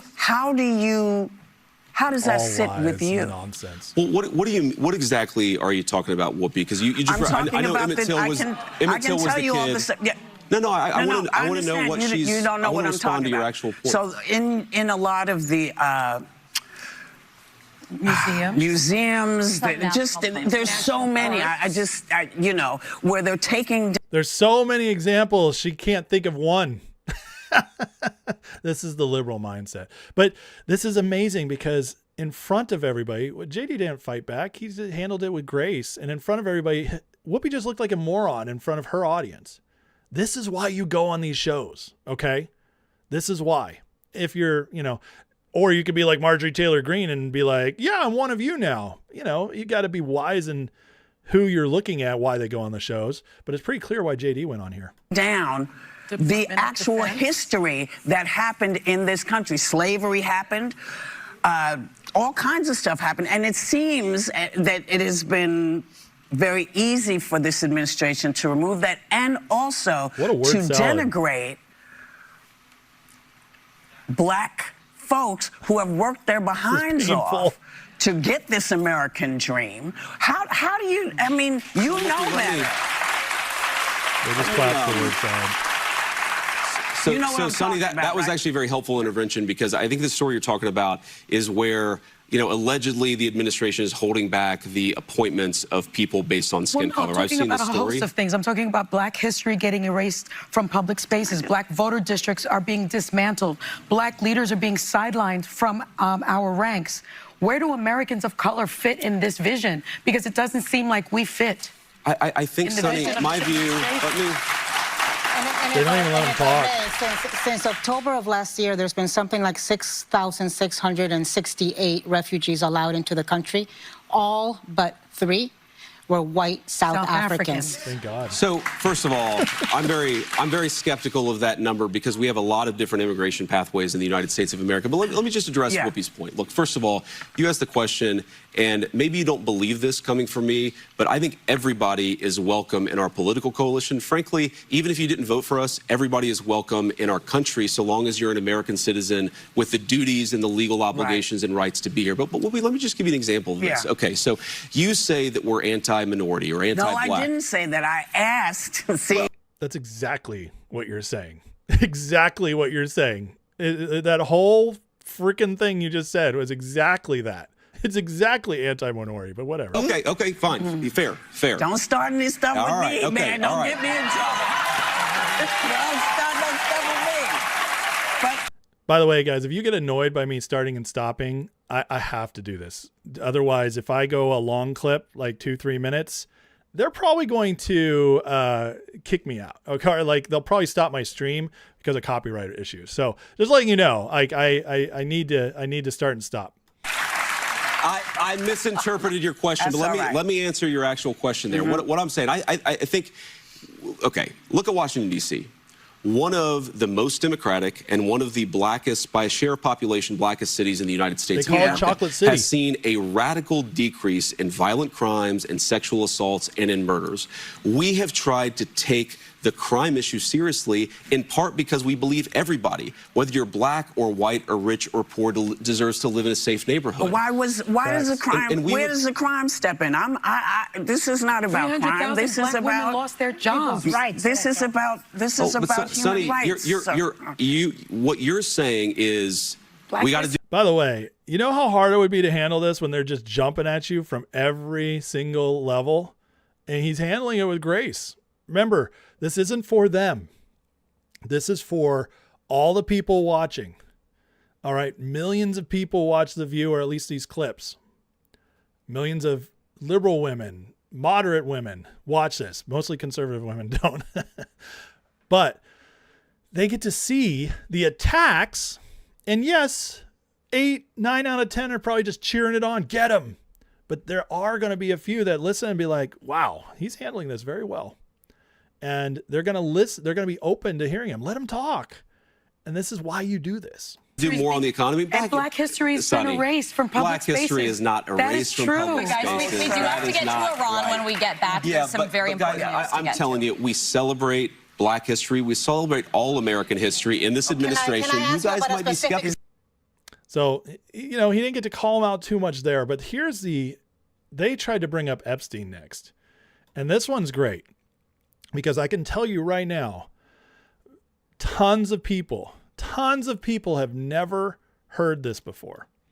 Appreciate this, but you know, one of the things you see in the Epstein emails is that Jeffrey Epstein hated Donald Trump, and that Donald Trump literally reported Jeffrey Epstein to the police. That's one of the things. How many people have never heard this before? Because they live in their liberal bubbles. They don't know. All they see is like what their feed feeds them on Instagram or Blue Sky. That's all. They just get nonstop woke crap. All they know is Trump's hiding the Epstein files. Thomas Massie is the only Republican. Wait, what? Epstein hated Trump? Trump tried to get him put in jail? What? This is amazing stuff. They were best friends for about a decade. And remember, he signed that Transparency Act under duress when some Republican women... Under duress. There was no duress. Trump could have vetoed it if it wasn't even past the Senate, which it wouldn't have. This is just so insane, the framing here. Congresswomen like Lauren Boebert, like Marjorie Taylor Greene, did not give in to his pressure of not signing. He brought Lauren Boebert into the Situation Room to pressure her into caving on not voting for that bill. So let me respond to that. So that's all true. Let me respond to that. So number one is, yes, Donald Trump, and he said this, he knew Jeffrey Epstein back in the 1980s. He also threw Jeffrey Epstein out of his club when he found out he was a creep and reported him to the police. That's something that the media often misses when it reports the story. They tell the fact that they knew each other in the 80s, which the president himself admits. They ignore the fact that he narked on him to the police and led ultimately to Jeffrey Epstein's downfall. Boom. Guys, that's big news right there. And there's going to be a lot of people looking up to see if it's true. And guess what? They're going to find it's true because even Google admits that if you look it up. You can find the story. Even ChatGPT. I know, because I did this with my wife one day when she was like, what's going on with the Epstein stuff? And I was like, don't worry about it. I pull it all up, and even ChatGPT confirmed it. So people will look this up and they'll get answers. This is going to change the narrative. By the way, for everybody who's been a Vance hater, and I know there's a lot of you guys, what does he gain from defending Trump right here? He could have played the nothing game, the get out of jail free card game, which I don't really know about this. He could have done that. He could have said that, but I believe in our president. But instead he brought receipts. He's telling them answers. That, my friends, tells you JD is not one of the bad guys. What? Tucker, Megan, all these grifters, Candace, all like Epstein class Trump. Oh, JD's their guy. Well, JD is obliterating their entire narrative right now. How can you still say that? I don't understand. To that point, Anna, the Republican Party. Well, it's one of the things that led to law enforcement investigation. But on the point that you made, it was allegedly over a real estate deal that they got into a fight over. But the email says actually they didn't just know each other. Let's just be truthful and transparent here. They didn't just know each other. He's in a lot of they were incredibly close friends. He reported him to the police. That's what I'm saying. That is objective. That is objectively true. But Anna made another point that I think I would be if I may. Anna made a very important point. This question about, did Donald Trump release these files only under duress from Republicans? And Anna, you know the Republican Party probably better than I do. The idea that Donald Trump runs around afraid of Republican congressmen as opposed to the other way around is kind of crazy. What was the bipartisan? It's kind of crazy. JD handles it so classy, but he still drops it on him. It's so funny. I mean, I gotta listen to that again. That's hilarious. Under duress from Republicans. And Anna, you know the Republican Party probably better than I do. The idea that Donald Trump runs around afraid of Republican congressmen as opposed to the other way around is kind of crazy. What was the bipartisan? And everybody knows it because it's so right on. It's just unbelievable. So the next thing that came up was they challenged him over the fact that Vance once called Trump Hitler and didn't like Trump. And Vance gives a wonderful answer to it to wake them up. And also for all the critics of Vance, that Vance used to be a bad guy. He's not loyal to Trump. Listen to how Vance explains how that changed for him. I would say fundamentally that one of the things I underappreciated about Donald Trump is that so many of the things that people said about him weren't actually true. Again, you talk about humility. Okay, so I see Donald Trump, I see a clip of him, or I see not even a clip of him, but reporting about something that he said, and I take it at face value. For example, let's just go back to one of the most controversial things Donald Trump said during the first term that I was wrong during the first campaign, is that I was led to believe by the stories. I read stories that said Donald Trump said that all Mexicans were rapists. He never said that. What he said is that the certain South American countries, Central American countries, were releasing criminals into our country, including Mexico. By the way, that was objectively true. I want to say here that one of the things I've talked about before in the background with JD's whole transformation. Remember, those quotes where he compared Trump to Hitler were from 2016.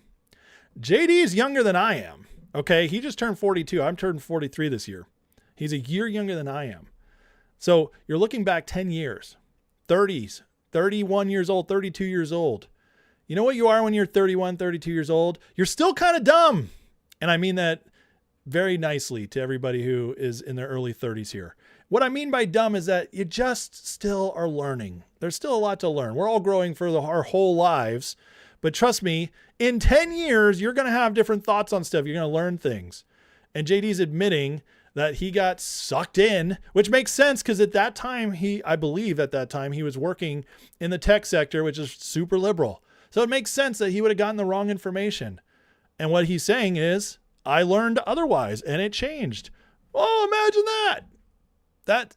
And so that's why I don't have a big deal with the whole, like, when people bring that up to me, I'm like, that's a big nothing burger. So it's not so much Christians. Fidel Castro did that in 1980 with the Mariel boat lift. There have been many, many journalists, including CNN, where you used to work and be my colleague, that have tried to find evidence of that. There is no evidence that Maduro was releasing people from insane asylums or jails like Fidel Castro did do.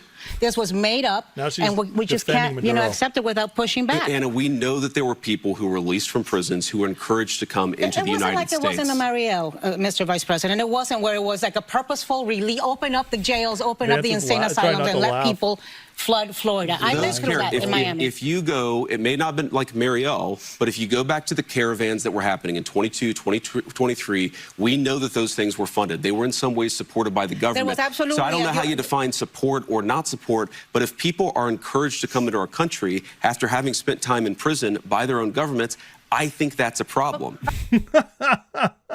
And I think everybody would agree with you. So he admits there, and then he goes after them on the affordability hoax, but we don't need to get into all that. But here's an interesting one, though. They challenge him on borders and his Catholicism, and I think he handled this very well. You know how hard it has been for people? Two things. You talk a lot about your Catholic faith, but the Catholic faith says we take in immigrants. We take in people who don't have or who are having a hard time. How do you justify both things? So let me say first a couple things, Whoopi. So number one, the book is actually way less political than you might think if you were just watching this, because obviously we're getting into the issues of the day. Right. 95% of the book is really not about politics. I kind of have to write about politics because I'm the vice president, but I want to answer your question. Right. So fundamentally, if you think about what is immigration enforcement, immigration is law enforcement. It's somebody who has broken a law. A law enforcement officer has to show up and enforce that law. Mm-hmm. Now, inherently, sometimes that process is not always going to be pretty if you capture a video clip of it, in the same way that if you arrest somebody for committing a violent or a nonviolent crime, sometimes it's not always pretty. What I'm saying is the Catholic faith is actually very I think it strikes the right balance here. Mm-hmm. It says the Christian faith, I think this is true of Protestants and Catholics, that you can have borders. Yeah. You're allowed to enforce your borders. That means the law enforcement piece of it.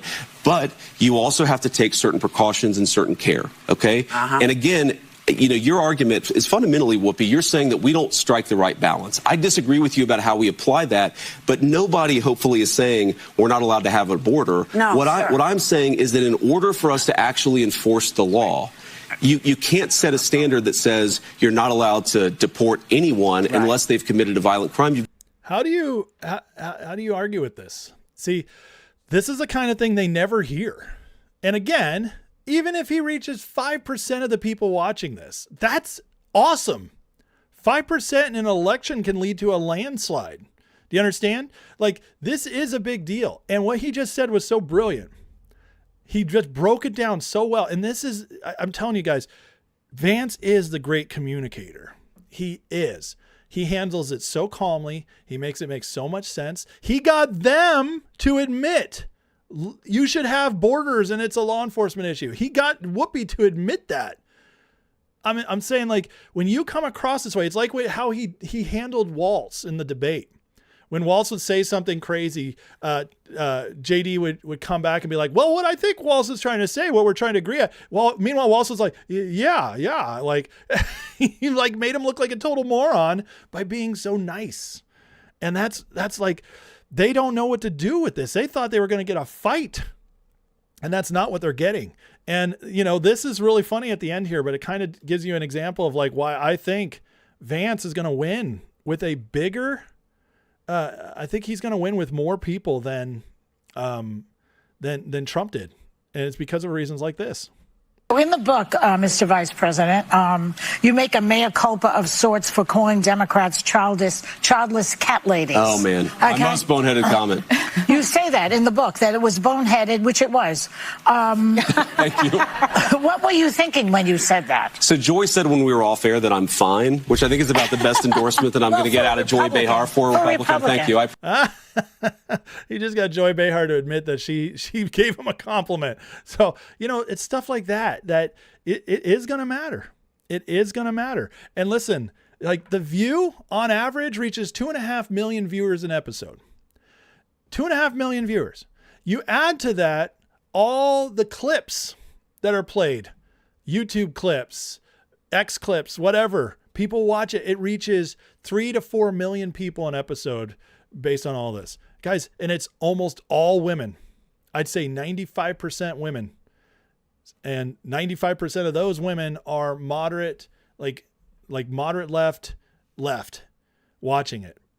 And so for them to see this super nice guy who's masculine, but also gracious, to come in with these wonderful answers, I'm telling you, this does have an effect. But Vance wasn't done this day. He went on to the 5 with Fox, and he was able to get a little testier because Fox is a little more friendly environment. And here he gets into it with Jessica Tarloff. Axios report last night was meaningful, where they said that CIA Director Ratcliffe, Rubio, and Hegseth, based on American intelligence, were doubting the kind of results they thought we could get out of this deal. Yeah, so Jessica, let me address a couple of things, because I think you're making the same mistake, unfortunately, that a lot of the Iranian propagandists make when they talk about this, Like which the is Wall Street Journal? they talk about the benefits to the Iranians. You hear about this? Or what he just said, the Iranian propagandists? This is powerful framing, okay? I'm trying to teach you guys something, or at least reveal to you guys something, like, because, again, this push that's been with Vance the last few days, where he's everywhere, I'm covering it closely because I do think he's going to be the next presidential candidate. And I do think he'll be unbeatable. And I want you guys to see what I see.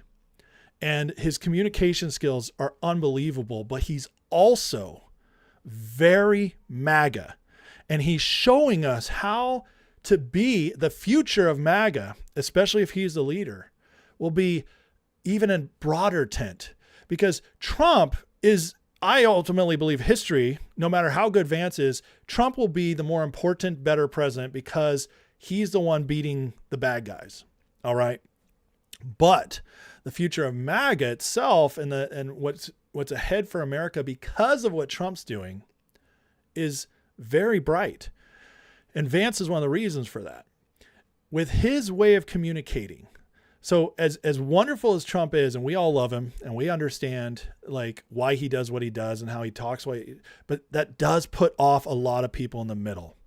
My wife is a very like morally person. She's very conservative, and she just wants to kind of be left alone, live her life, protect kids, all that stuff. But Trump rubs her the wrong way. She doesn't like the abrasion. She doesn't like, and it just like, so she kind of swallows it and votes for him, just to make sure like, I got to vote for the right things, but I wish there was an easier carrier of the message. Vance is that guy. You understand? Like that, because Vance will keep everybody Trump has, but he can grow a lot of those people who might not have voted because Trump, they don't want Democrats, but Trump rubs them the wrong way. He's too intense. This is important for our future. And this is how America can heal. Okay. America can heal with somebody like Vance being the communicator, but also it's very important. Just like what he said, he calls out the propagandists, which by the way, one of the big things I keep getting is like, oh, Tucker chooses Vance. No, they don't. They've been starting to run Tucker and Massey as the future president because they thought they could control Vance and he's run away from them. Everything Vance says is MAGA. And when he just called out the Islamic propagandists, he's also talking to the podcasters, not just the mainstream media, not just the neocons. So it's important. And this is why we're covering this, because I want you guys to hear how he actually speaks. Vance is not taking any of this easy. He's not backing away, which is exactly what he would do if he wanted to keep that grifter class. But he's not. He's running away from them. Without any of the things the Iranians would have to give up and have to change in order to get those benefits. So you mentioned a $300 billion fund. I got to be very clear about this. Not a single cent of American money under any circumstance, no matter what the Iranians do, goes to Iran. Not a single cent of American money. Other money. Here's what this says. This says, for example, let's say that the United Arab Emirates, who have been a great ally, let's say they want to invest in a power plant in Iran.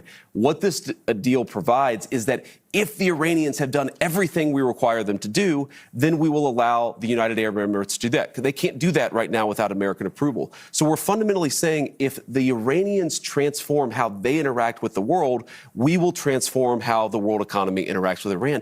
But if they don't do any of that stuff, they don't get any of these benefits. So I think all the Democrats who are saying, well, the Iranians get all these things, they don't get anything unless there's been a complete transformation of how Iran interacts with the world. That would be a huge win for America. And to Jesse's point, if they don't do any of these things, we don't give them anything, they don't receive anything, their nuclear program is still destroyed, their military is still destroyed, their missile program and industrial base is still destroyed. We fundamentally have transformed the Middle East. Whether they comply or not, this is just icing on the cake, assuming they do all the right things. Can I just take a look? And then obviously it goes to... So he lines it out perfectly. It's hard to disagree with anything he's saying. But here's another part where he goes, he's calling out the violent rhetoric, which this is a direct attack at the podcast sphere. Obviously, it's the Democrats too, the left too. But this, as we covered the other day, the people who just did the UFC attack, they were parroting the same ideas as Alex Jones has been saying, Tucker's been saying, Megyn Kelly's been saying, Candace Owens has been saying, Thomas Massey has been saying. They were parroting all that. So Vance goes after that right now. What do you make, and some of it is obviously partisan, that, when your party's out of power, you have, less pride in the country. But what do you make of this huge drop-off? So Jessica, I don't think that's right. Why does that need to be true that if your party's out of power, you should have less pride in your country? Like, I guarantee that when Barack Obama was president or Joe Biden was pretending to be president, that you had Republicans who still said they're proud of America. They're proud of our military. They're proud of the great people of our country. They're proud of our natural beauty. Like it says, I think 29% of Americans or of Democrats are proud of their country. I assume that includes you, even though you disagree with the president administration. So what seems to me so bizarre about this is that we've allowed a culture to develop where people feel like the country is the country's politics. And I think it's actually connected to the violent rhetoric, where if you disagree with somebody, you can justify killing them. It's really, really a bad thing. I wish Democrats, all of them, were proud of our country. We should be proud of our country. I was wrong. That was a little different clip than I thought it was. But regardless, he's going after the rhetoric. He's going after the ditching. I think the one I'm thinking of is actually on Megyn Kelly. So I apologize for that. But regardless, great right there. Gutfeld, he goes after it. We're going to skip this one for now. But then Vance talks about his faith. And I think this is really important because, I actually believe Trump is a man of faith now. I believe he's come around. I believe where he once was Christian in kind of name only, wanted to be, he was raised that way. He was associated with it. But I think Trump's actually found faith in the last decade.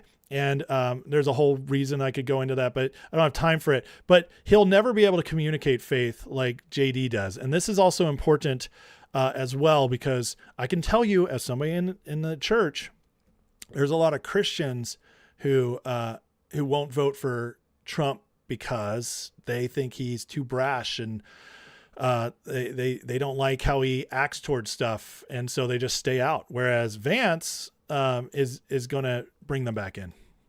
Who can look at progressive atheistic culture and say, like, for example, if you believe that Jesus is the Son of God, rose from the dead on the third day, there are a lot of progressives who will say, you're a crazy person, you believe in superstitions. And those same people will tell you that if a grown man takes some hormonal therapies that Big Pharma told them to take, that person will become a woman. It's like, actually, you believe something that's far crazier and clearly a violation of nature. Mm-hmm. And I think that there is this deep sense of purpose and meaning that everybody's seeking. And I think what's great, obviously I'm a Christian, so I'm going to say this, but what's great about Christianity is it's a healthy way to find meaning.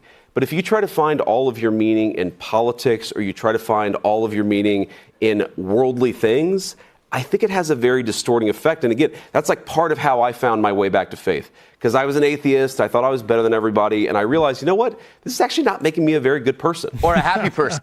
Who can look at... That's really good, okay? And I also want to point out, did you guys notice he called himself a Christian? He didn't call himself a Catholic. That's important, and it's important to me.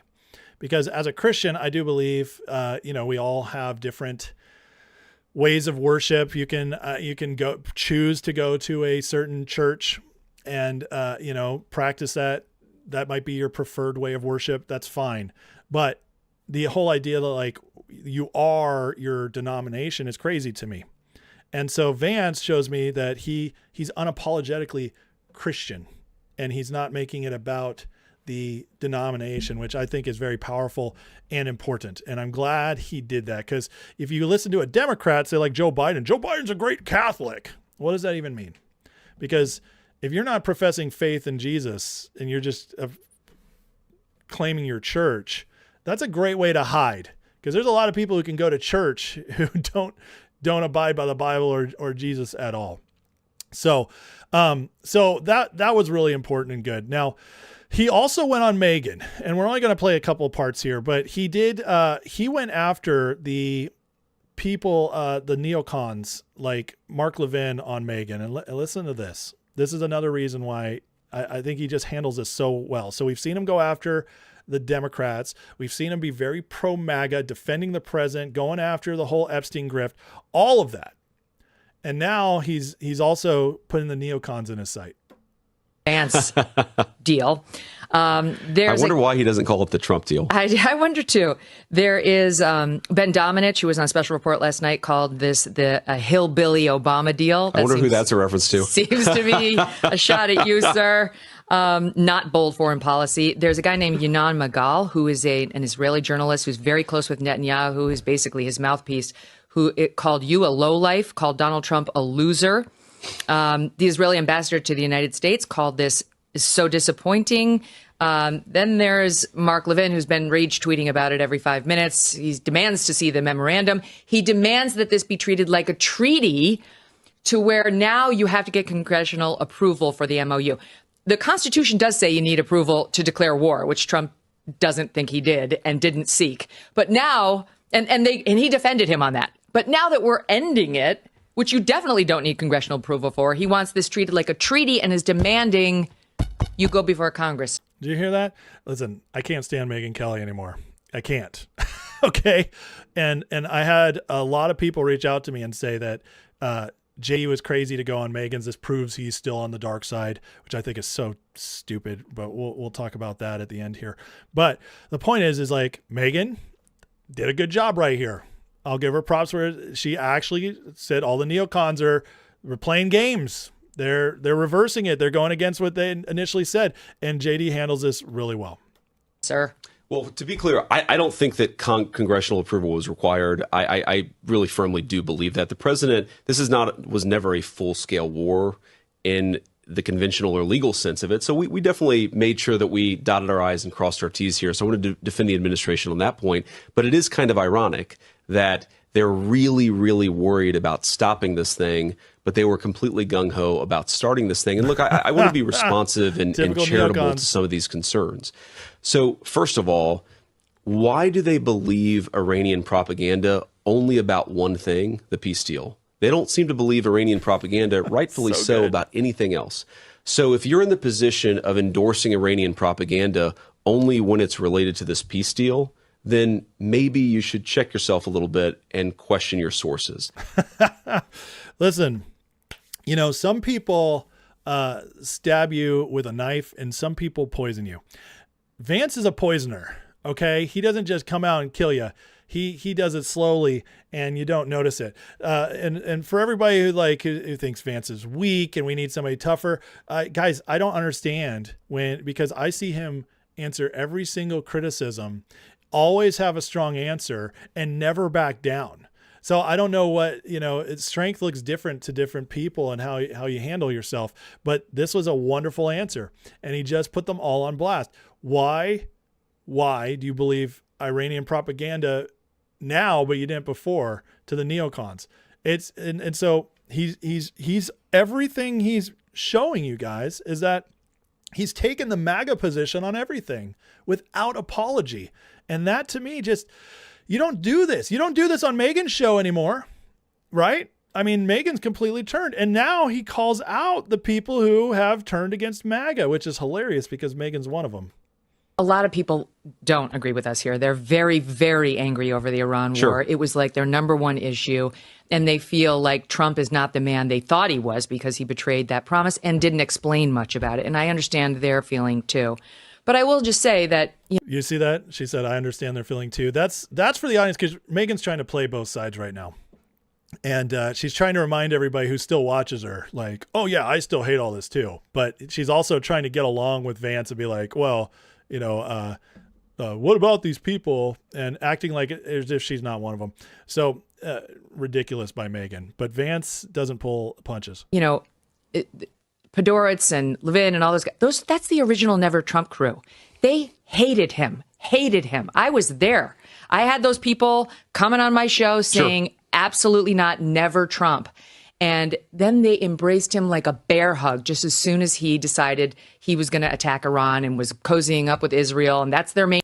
Which is funny because Meghan did the opposite. She completely embraced Trump during the election, leading up to the election, and then she turned on him during the Iran war. So it's funny how that worked. But she's calling out these people. She did the opposite. But basically, they're the same. Main issue. And now they're starting to get a little wobbly. And I wonder whether the president sees maybe his new best friends aren't quite as in love with him and loyal as he thought. Yeah, and that was a dig, calling the neocons his new best friends. I would say the same thing to them that I'd say to the non-interventionists who have been a little black-pilled over the last. You hear that? Sorry, I know I'm cutting it a lot right now, but I want you guys to hear very carefully. He said, I would say the same thing to them as I'd say to the non-interventionists, which he's talking to Meghan, Tucker, Alex Jones, Ian Carroll, all the grifters. This is him calling them out. So listen to this. Non-interventionists who have been a little black-pilled over the last few months, I'd say you don't quit the political process just because the president, who, by the way, has way more information than any of his critics have, is making a decision that they don't agree with. Disagree with it. We have the First Amendment in the United States of America. I'm not saying be a patsy. I'm not saying be, a person who always falls in line. Make your viewpoint understood. But I think this is a very important part. In a coalition, we have a two-party system in this country. You've got, 80 million people, 85 million people who voted for Donald Trump. Nobody is going to agree with the administration 100% of the time. So, it actually doesn't bother me that Mark Levin is criticizing this deal, even though I think this deal is great for the American people. I'm going to go on a show for the next few days. I'm going to defend it. What would bother me is if Mark Levin said, you know what, the president just did something I didn't like, and I'm going to go home. I'm not part of this coalition. Screw that guy. I think that's the mistake that way too many people across our political system make. Yep. Said it perfectly. You don't just abandon because of this, which that tells you who's legit and who's not. And so Vance just said that to her face. The non-interventionist was exactly what she is. So finally, he went on Glenn Beck and said, and I'm not going to play the clip. I'm just going to read the quote, but he tells Glenn, and this is for everybody who's like, why would Vance do this? He says why he chose to sit down with the sad cat ladies on The View. So the president's attitude, and I really believe this, is you go everywhere. You go anywhere to try to take the message. What I love about this administration is we go everywhere. The View has a lot of people who watch it. Most of them are not sympathetic, but if every 10 people who watch that show are not fans of ours, but you get the message to one open-minded person, that was worth it. And that's how we're going to win the future, actually go out and persuade people even in hostile places. And that's it. That's 100% true. He nails it. And that's what I want everybody to understand.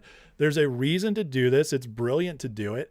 And what he just did, guys, listen, you might not like it.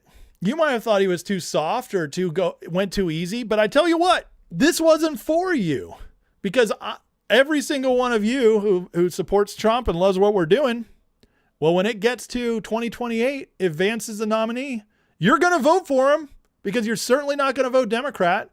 And you want to keep winning. And so if it's J.D. Vance versus Newsom or J.D. Vance versus Kamala, what are you going to do? Are you going to sit out and be a wuss? No, step up and vote for Vance, even if you only like him 80%. That's what we're going to do. He's not going to lose us. We're not retarded. So whether or not you like him or not, you're going to vote for him, because the other alternative is impossible. So he's not talking to you. He's talking to them. And he did a really darn good job doing it. And that's the future. That's how you reach the future. That's how you build the future. Now imagine him for 8 years being able to handle every question like that, being able to handle every press conference like that, being able to communicate to the American people like that as he's getting stuff done. It stays MAGA, gets stuff done. You understand how that's going to affect things? How it's going to be really hard for them to attack him the same way they attack Trump. And that's why I believe he's ultimately going to be the healer. Okay. And I really, really believe great things are ahead for our country. And JD Vance is a big part of that. And again, he put up with this. I don't know how many of us can do. All right. Hit that like and subscribe. Thanks for watching, guys. I do have 2 more segments left. We're going to go fast through them because those last 2 are really long. So I will get through it. We got a grifter report, and we got to talk about this report that came out of the UK because it's very important. But please hit that like, hit that subscribe. If you want to support the channel, by the way, some people have sent super chats today, been very, very generous. And I thank you guys for that. Others are members. And if you want to become a member and support this channel month after month and get the benefits of being a member, which is full-time 24/7 Discord access, as well as members lives, which we just did a members live last night where I broke down the biblical way of understanding Israel in our modern time, which I think is a very important subject. So we talked about that in the members live last night. If you're a member, you can go watch it right now after this. You get access to all kinds of stuff like that. So please go in the description, click the Patreon link, and that Patreon link will take you to Patreon. If you sign up using that link, you'll get a free month to try it out. And then you can stick with it if you'd like. I did have a super chat come in. Thank you, Carnivore King, with the $2 super chat. Said Trump is the bull in the china shop and JD Vance is the broom. I love that. That's very good. So thank you for that, Carnivore. There was one other super chat that came in. Let me make sure I see it here. Build Fire for Christ with a $5 super chat said, prayer is a seed, faith the water you pour. We can't see what's happening under the soil till it blooms. That's faith. Amen. And I believe that was in response to my testimony about my brother earlier. So thank you very much for that, Build Fire for Christ. I really, Really appreciate it. Let me make sure I didn't miss anybody else here. Ancestral Cyborg said a guitar for 1,000 joules. Thank you so much, Ancestral Cyborg. I appreciate that. Let's see here. I'm sorry if I miss your chat, guys. A lot of them are gone now because it's been a while. Let's see here. Islam is propaganda. What are we talking about? Miss Monica says, I got a membership on YouTube. Is that the wrong way? It's not the wrong way. You still get the members lives. And you can go watch the members live as a member on YouTube, but it is cheaper than the Patreon by a couple bucks. And that's for a reason, because going through the Patreon gives you access to the Discord. So if you want to let your membership expire on YouTube and get the Discord or get the Patreon membership, it is more valuable. So you can try going about that. And thank you for your attention to this matter. Let's see here.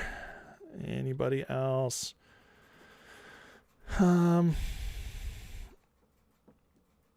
Anybody else tag me? I don't see any tags.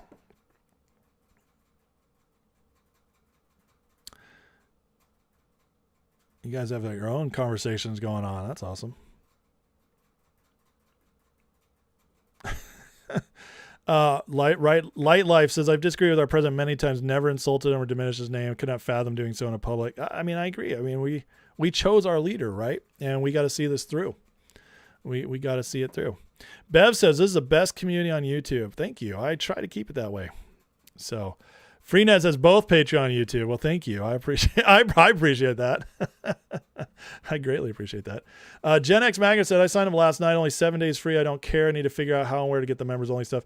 Thank you, Jen. I appreciate that. Everything's in the Patreon. If you go through the post, you'll see all the lives, and the pinned post is the Discord access. I'm sorry it only gave you 7 days. I think it does that if you don't go through the exact link in the description. So the link in the description should give you a free month. And if it doesn't, I need to fix that. Okay, let's get in these next segments. This next one's not going to be fun, but it's important. So we need to cover this because this is what could have come to our country. And it's what's going on in the UK right now in the EU is horrific. And it tells you what happens if the leftists get to take over.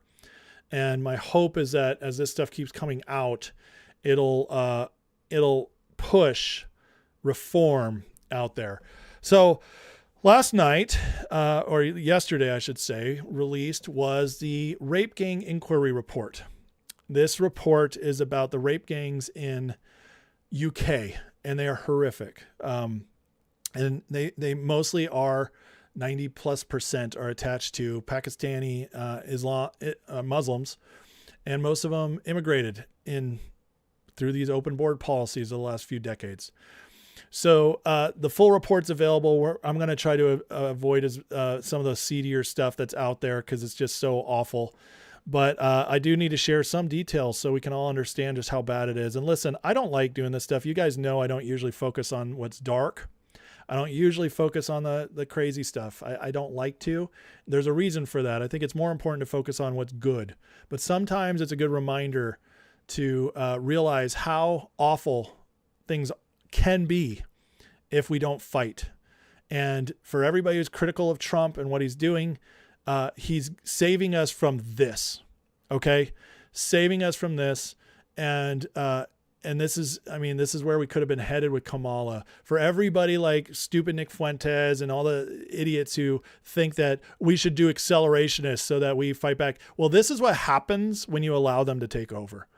And it's just so horrific and sad. So I'm just going to go through and believe it or not, as bad as some of this stuff is, this is not the worst details of what's in the report.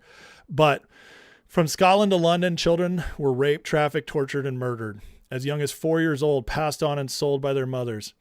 Children endured decades of trafficking, film blackmail, red rooms of torture, animal rape, witness murders of other girls, subjected to extreme violence. Pure evil has been allowed to continue since as early as the 1950s. Majority of perpetrators, Muslim men, and people paid to protect these children didn't just turn a blind eye, some were directly involved. As we head into stage 3 of the inquiry, we'll be naming those individuals involved and pursuing private prosecutions. 250,000 British girls in the last 25-ish years have been found to have been raped. And by the way, almost 99% of them plus were white. And so when they try to tell you that white people are the oppressors, I'm sorry, there's just no truth to it. We are the ones who are not as oppressed in Western. That's the wrong way to look at it. We are the ones hated and attacked. And so, I mean, the details are horrific. Abused babies, girls set on fire. I'm not going to read all these, but forced to have abortions with knitting needles, gang raped by dozens of men, whipped, hung upside down, suffocated, urinate on, girls as young as 5 or 6, tied up and abused, locked in dog cages, Brandon M., threatened with being killed and fed to pigs, mocked for wearing crucifix during this. All this carried out predominantly South Asian, Pakistani men with smaller numbers from Somalia, Iranian, Syrian, Turkish, Bangladeshi, and Iraqis. And perpetrators were let off. Authorities turned a blind eye. And it continues to this day because people are scared of being called racist. Anyone who covered for this needs to face the death penalty alongside all those who hurt these girls. I'm glad Rupert Lowe put this together. This is why I just want you guys to understand. This is why they set the stage of like this multicultural stuff. This is what the commies do. They create an environment where you can't fight back. Or if you do, you're the villain. And when it's allowed to continue on, I mean, we're talking about UK. This is a first world country, or at least it was. This is a country we came from originally. This is supposed to be the great British Empire, but City of London got its hold. And what this new system, this globalist system, this is how, they don't care about you. You're a throwaway. You're not a person to them. It's whatever it can to keep them in power. And they'll allow whatever it takes to keep that. This is, it says basically child welfare services in the UK were a matchmaking service, putting grown Paki men together with underage poor British girls. Quite literally. Anna was living in a children's home in Bradford in 2002. From the age of 13, she was raped and abused while in the house. At 15, forced into Sharia marriage. Her social worker attended the marriage ceremony and permitted her husband's parents to foster her after she became pregnant, and then the parents got a fostering allowance from the state. See how disgusting this is, guys? I mean, the government was supporting it. This is what they wanted to bring here. 87 to 95% were Muslims. And listen, I consider myself friends with a Muslim. Rich does politics. I really get along with him. And Rich believes that he is a peaceful Muslim. He's married to a Christian. And he believes these people are, a sect of Islam. Well, and what I'd say to that is that we don't see these kind of sects in Christianity. Okay. There's something fundamentally in Islam that allows this, whether it's abused or not, it's there. And it's just clear as day. We see their nations, we see all this. So there's a fundamental flaw in Islam that allows this, and not enough of the good Muslims like Rich. There's not enough of them to stop this, but this doesn't happen in Christian countries. It just never does. It happens like England used to be a Christian country, but they forsook that a long time ago. And they've allowed this to happen on their watch. And I got to say, the fact that the men of UK haven't risen up is disgusting to me. How do you even call yourself a man by allowing this to happen on your watch? Keir Starmer, who was a judge before being prime minister, he is the current prime minister, and the mayor of London, who is a Muslim, Sadiq Khan, knew this was going on and allowed it. Keir Starmer, the director of public prosecutions, allowed 13,000 rape gang members and pedophiles let off with warning letters. That's the prime minister of England. Prime minister personally allowed 13,000 of them off the hook. The mayor of London repeatedly insisted there were no grooming gangs.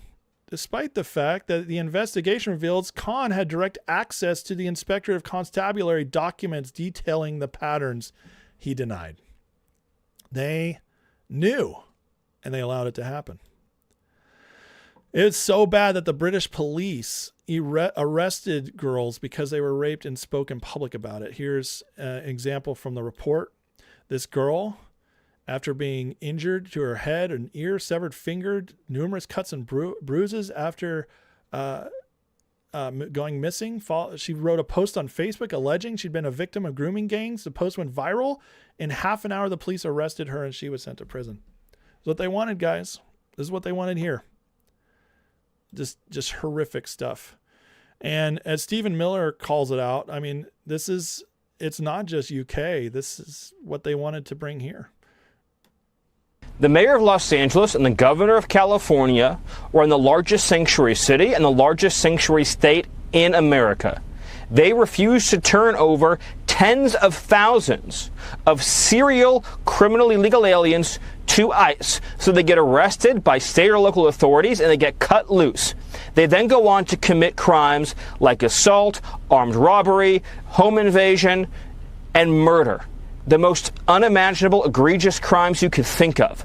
All of that blood, all of that suffering, all of that heartache, squarely on the soul and conscience of California's governor and the mayor of Los Angeles.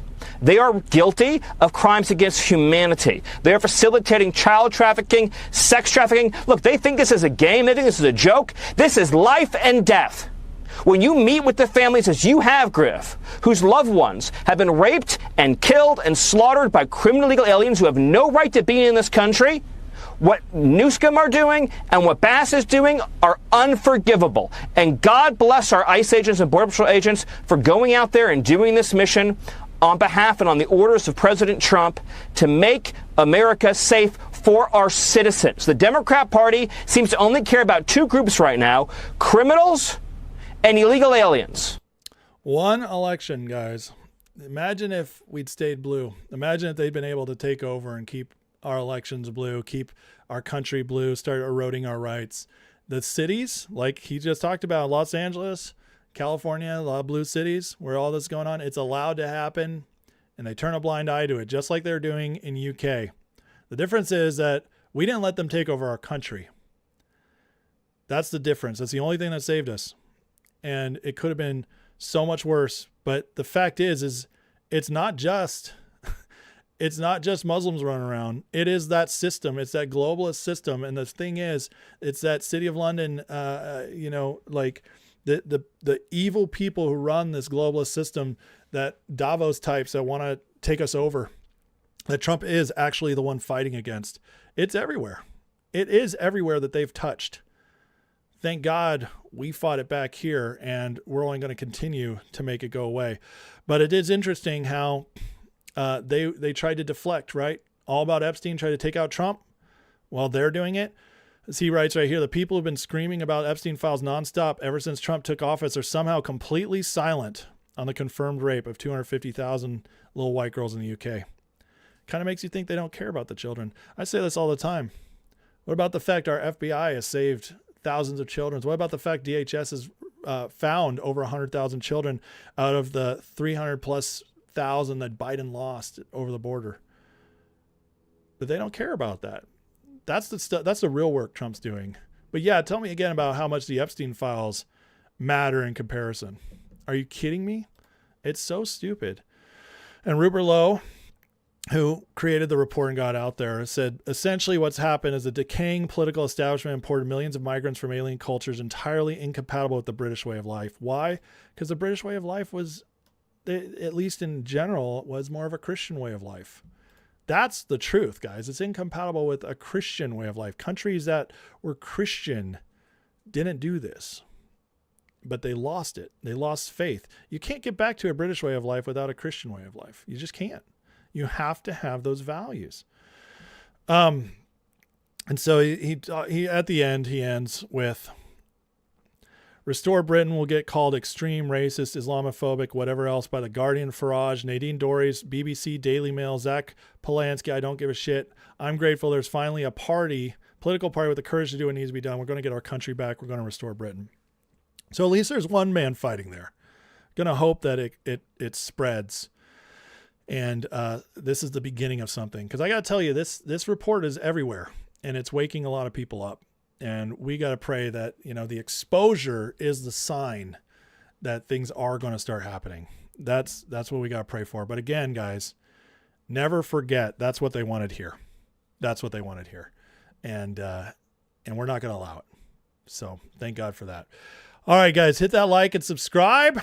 Got one last part we're going to get into, which is the Grifter Report. It's going to be a little different today because it is it's mostly Epstein focused, but we do have a lot of the grifters are all going to make appearances, so it'll still be there. But let me get into the chat real quick, make sure I didn't miss anything, and then we'll move on. Let's see. Yeah, that was a tough segment. A lot of people are talking about how tough that segment it was. I know. I didn't want to do it. I actually debated whether or not to do it, but I think it's so important we got to talk about it. I just thought we had to go there because sometimes, you can't ignore the atrocities. You have to expose people to evil in order so they know what they're up against. Okay. So that's what it was important to do. DJ Fusion says, my theory is Trump's true plans carry out the will of Tesla by releasing alien disclosure in tech. He's releasing Tesla blueprints given by John Trump as leverage deal. Maybe. I think there's Tesla stuff that is going to come out, but I don't know if I'd say the will of Tesla. I think that's kind of interesting way to put it. And I just don't know what that's ultimately going to accomplish other than the fact that maybe the tech will really help us. But okay, let's get in the next segment, and then we'll call it a day. We're going long today, so, dude, Luke, first of all, you're not going to talk like that, and so get out of here with your nonsense. Talk about Melania about that? That's crazy. We have a troll, folks, an anti-Trump troll that was trying to take over the chat with craziness, saying horrific things about Melania Trump. So yeah, later, dude. You're retarded and you're gone now. So that's what we do to retards. We kick them out. We're not doing that here. All right. Here it is, guys. Epstein's back. We talked about this the other day, how they were trying to run the Epstein grift again because they're running out of other stuff. Iran's over. The economy's starting to improve. The mojo's back, baby, for MAGA and Trump heading into the summer. And even though they went after Trump trying to bring back the Epstein stuff, Candace Owens trying to bring it back, New York Times trying to tie it, Charlie Kirk, all that crap. Well, unfortunately, the mainstream media now is covering what we've been saying all along. What I told you guys going back 2 years now, what I showed you guys in the actual Epstein files. Well, the mainstream media is covering it now. And this is going to really, really hurt the Podcastistan faggot group who is like more Epstein class on everything. Forbes story out yesterday reporting Epstein trying to offer prosecutors dirt on Trump, but didn't have anything. Uh-oh. He didn't have anything. This is not Forbes is not friendly to Trump. Folks, 20 million followers, reaches a ton of people now telling the world, yeah, Epstein didn't have anything on Trump. Oh, so sad. So sad. New York Post, same day report. Interesting timing, right? Jeffrey Epstein was obsessed with trying to take down Trump before his suicide. Interesting. So Epstein, as we know from all the texts with Steve Bannon, many others, all he talked about, not all he talked about, but often a lot of what he talked about was Trump. How do we get rid of him? This guy's bad for us. Yeah. Well, this is finally being reported in mainstream sources. This is going to spread like wildfire to a lot of people who thought Trump was covering up. Man, isn't it funny that the more we learn, the better Trump looks? Thankfully, smart people like you guys, were way ahead of the curve because we actually read the files. We actually went through and did our research instead of just listening to all the nonsense put out there. Captain Dreamer pulled this clip from the story of New York Post. Epstein became fixated on the president after he was arrested in 2019 as his lawyers tried to hammer out a deal with prosecutors if the disgraced financier could provide helpful information about other defendants. Fixated on the president. During his many marathon meetings with his parade of lawyers while he was locked up in a federal jail in Lower Manhattan, Epstein often had his nose buried in the legal pad, scrawling disjointed one-liners about the commander chief, such as, "Trump's a total con artist, smoke and mirrors, never had money." Sounds like a jelly guy, jealous, worried about Trump. Remember, Epstein was always working with Democrats. I mean, these are facts. Epstein files were way worse for Democrats than Trump. And now the stories are catching up. Stories are catching up. They just never had anything on Trump. And they're going to be big mad about it. I mean, we got stuff like Candace Owens, you know, what is she going to do now? Because we need to continue to fix the fracture between left and right. We know what true evil is. It's us against the Epstein class and warmongers. They said Trump was the Epstein class. This is, you know, from a month ago, but this is what they were all grifting on, man. They all wanted to keep it out there. Trump is protecting the Epstein class. This is the one thing they had that they were going to try to keep using. Massey. What did Massey say? Oh, now that I'm not coming back, I'm free to release the names. We're still waiting. Where's those names, Thomas? Oh, you don't have them? I mean, these people, man, it's crazy. They all did it, though. Here's Alex right after Thomas Massey got beat. My response to the historic foreign interference in the Kentucky congressional race of Thomas Massey. Tonight, the Epstein class is celebrating their defeat of populist Thomas Massey. In the end, they'll realize they only won a battle to ultimately lose the war. Well, who's the Epstein class, Alex? As Massey doesn't have receipts. You don't have any receipts. We know Epstein did terrible things. We know most of the names. Reid Hoffman, Bill Gates. We know a lot of the names. Who are these hidden ones you guys keep talking about that you have? Or maybe Trump is the one beating the so-called Epstein class, and you guys were big mad about it, trying to reverse it on him and deflect. The old political tactic. Former Congresswoman Marjorie Taylor Greene, the quitter. Thomas Massey is right. Which is why his comment ratioed the White House gross post comparing farmers to porn stars. This administration was elected by conservatives, opposed to porn rapists and pedophiles, yet protects Epstein class pedos and rapists. What, really? The story's falling apart quickly. Owen Schroyer, he had to bring it up. Your justice is bought and paid for as our corrupt politicians. You're doing the bidding of the donor class and Epstein class. Man, they love this old Epstein class thing. Push it. Push it. Until there's no facts for it anymore. That doesn't stop someone like Thomas Massey. He's still in with the Epstein class. Wait, what? Trump's in with the Epstein class? But then why was Massey trying to take him down? Why was Epstein trying to give prosecutors dirt on Trump but didn't have them? Why would he try to do that if Trump's in with them? That doesn't make sense. This is the Epstein administration, and they're attacking me for trying to get these files released. And yeah, that's why. That's why. Or maybe because you're just a liar and a fraud, Thomas Massey. Maybe that's why. Because we got the receipts, and the receipts aren't pretty for you. Even the mainstream media is now picking it up. And by the way, they have nothing to gain. They have nothing to gain by making Trump look better here. They could sell a lot more papers by making Trump look bad. But, you know, they're not interested in that because they don't have it.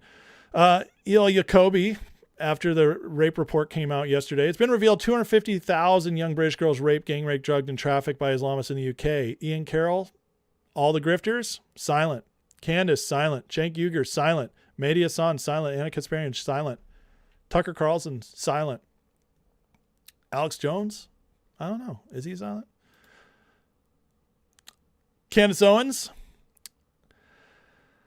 called the whole gang rape story in UK a fraud back in 2020.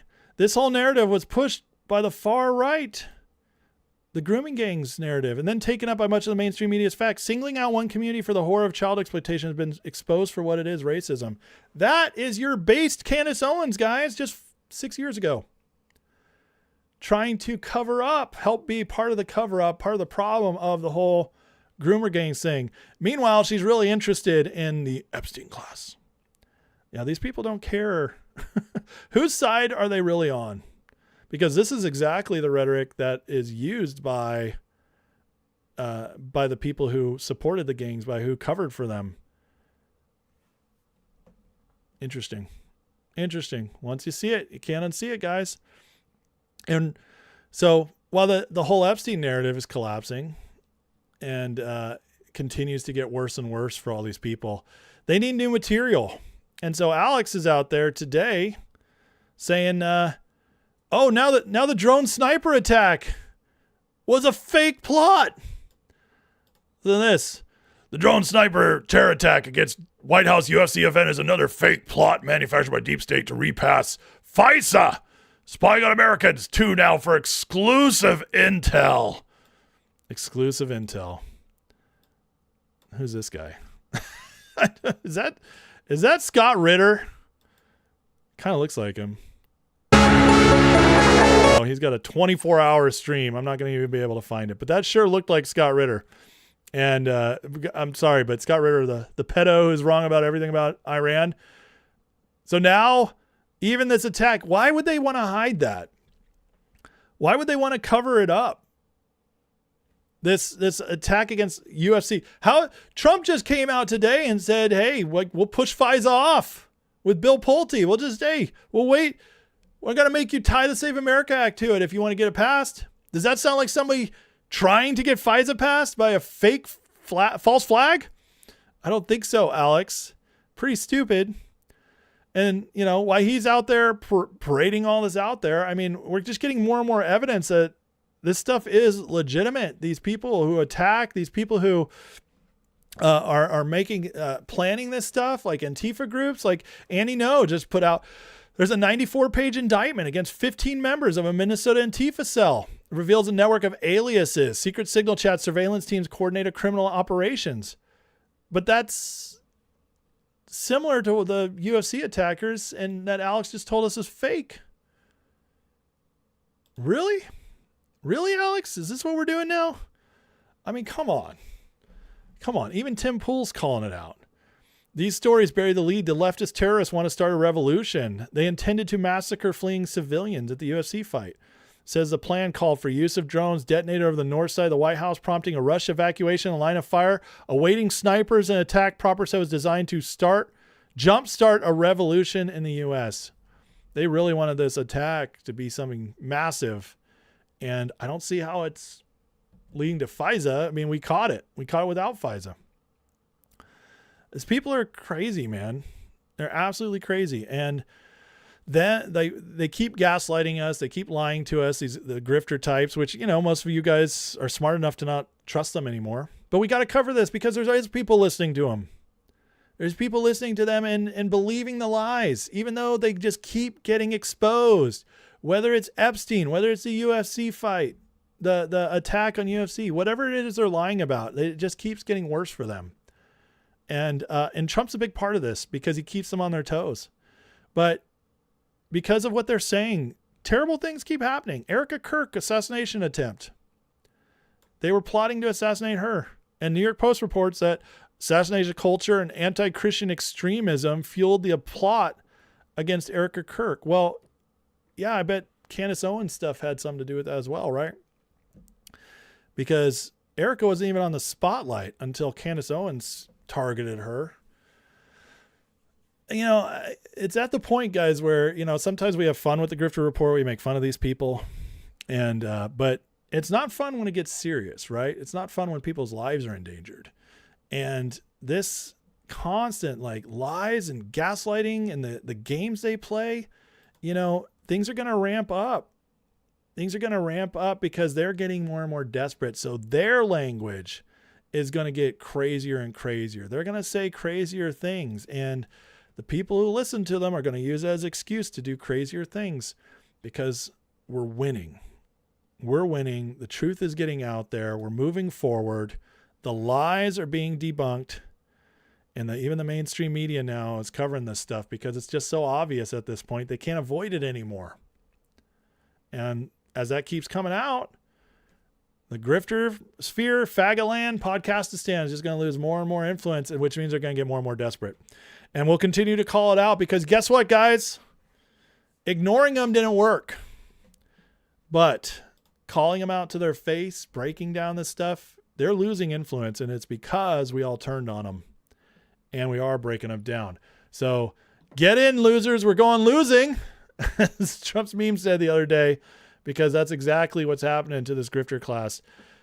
Because with Epstein, when they lose this one, they're really going to be scrambling to find something else. And it's falling apart right in front of their faces as we speak. That's beautiful.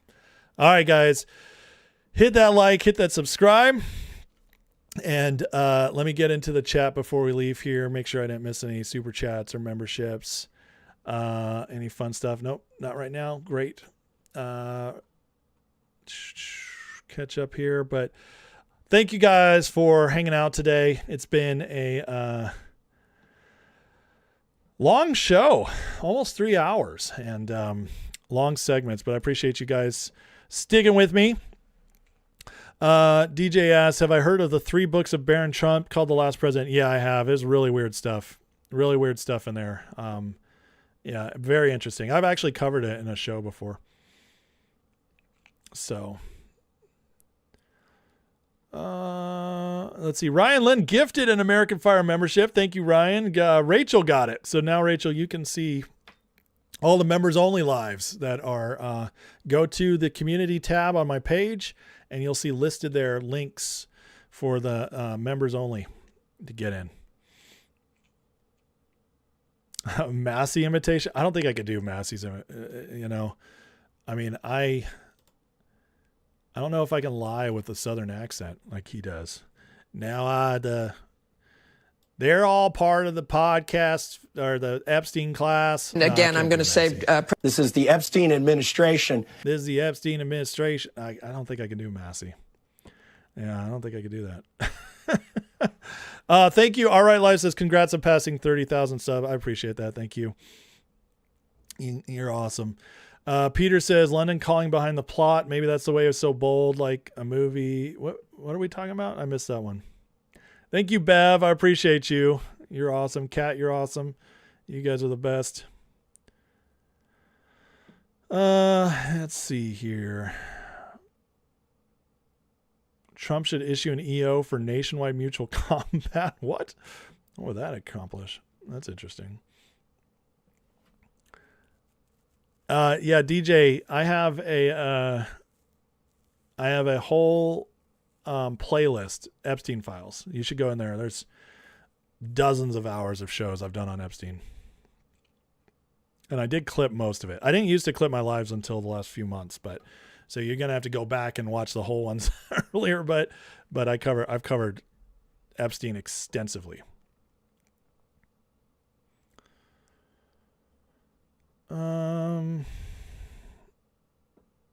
Yeah, the Epstein, they all did get it. Yep. Peter says that in fairness to Promethean Updates, Luongo, Rich Does Politics, Tommy's, and Mel K, I trust them. They're doing amazing work. But what sets this show apart is the way you do the math on the whiteboard in real time to see the reasoning. Whereas the other ones state their opinion, state reasons. They aren't using graphics. Graphics reading from X, True Social, or video. Thank you, Peter. Yeah, listen, I love those people. I learn all kinds of stuff from those people.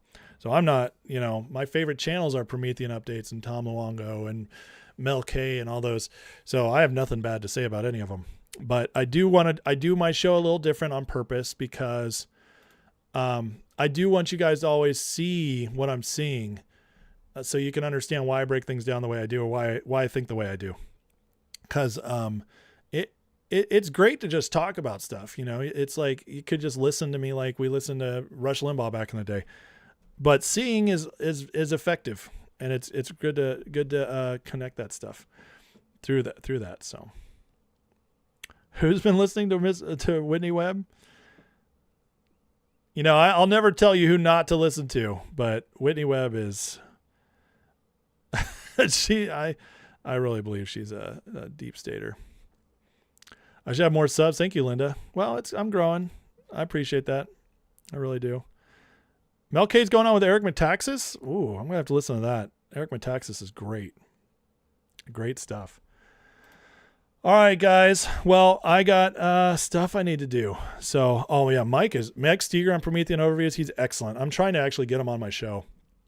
I want to interview Mike. He's got just wonderful insights. So, all right, guys, I got to get into, I got stuff I got to do. So God bless you guys. Thank you for all the support. Thank you for everybody who super chatted today. Anybody else who wants to support the show, please, get in the description, click the link to Patreon. You get a free month. Try out the membership. I think you'll enjoy it. It's the best community online. And, just I appreciate all you guys watching. Please hit that like, that subscribe before you leave. And you know what? I forgot to pray yesterday, and we always need to pray. So let's pray real quick. So, Heavenly Father, thank you for today. God bless everybody watching today, and everybody who will watch. Just be with them, Lord, in any way they need in their lives. And so just bless them in Jesus' name. And we pray a blessing over President Trump, that you would protect him, protect everybody working with him, give them all wisdom and courage to navigate these crazy times and impossible situations, so that, God, we see the best come out. I pray for justice to come to our nation, and as well with more exposure, and also to other nations, Lord, especially like in the UK right now with what they're dealing with, that would actually lead to something meaningful. But God, we do pray for our country first, that you'd bring justice, God, here, prosperity and peace like we've never seen before. And then from there, once we fix here, we can spread that to other places and hopefully inspire them to take back their countries. Father, we pray for that we, God, do our part to keep winning, to keep moving forward and never letting go. Give us discernment and our leaders moving forward and in how we can impact things positively, so that we never, ever let it go back to the other side, to the way things were headed. And we only head in a better direction from here on out. And that's my prayer, so we can leave a better country to our kids, grandkids, and great-grandkids and beyond. In Jesus' name we pray. Amen. Bless you guys. Love you. Appreciate you. I'll see you all tomorrow, 12 o'clock, same bat time, same bat channel. Take it easy.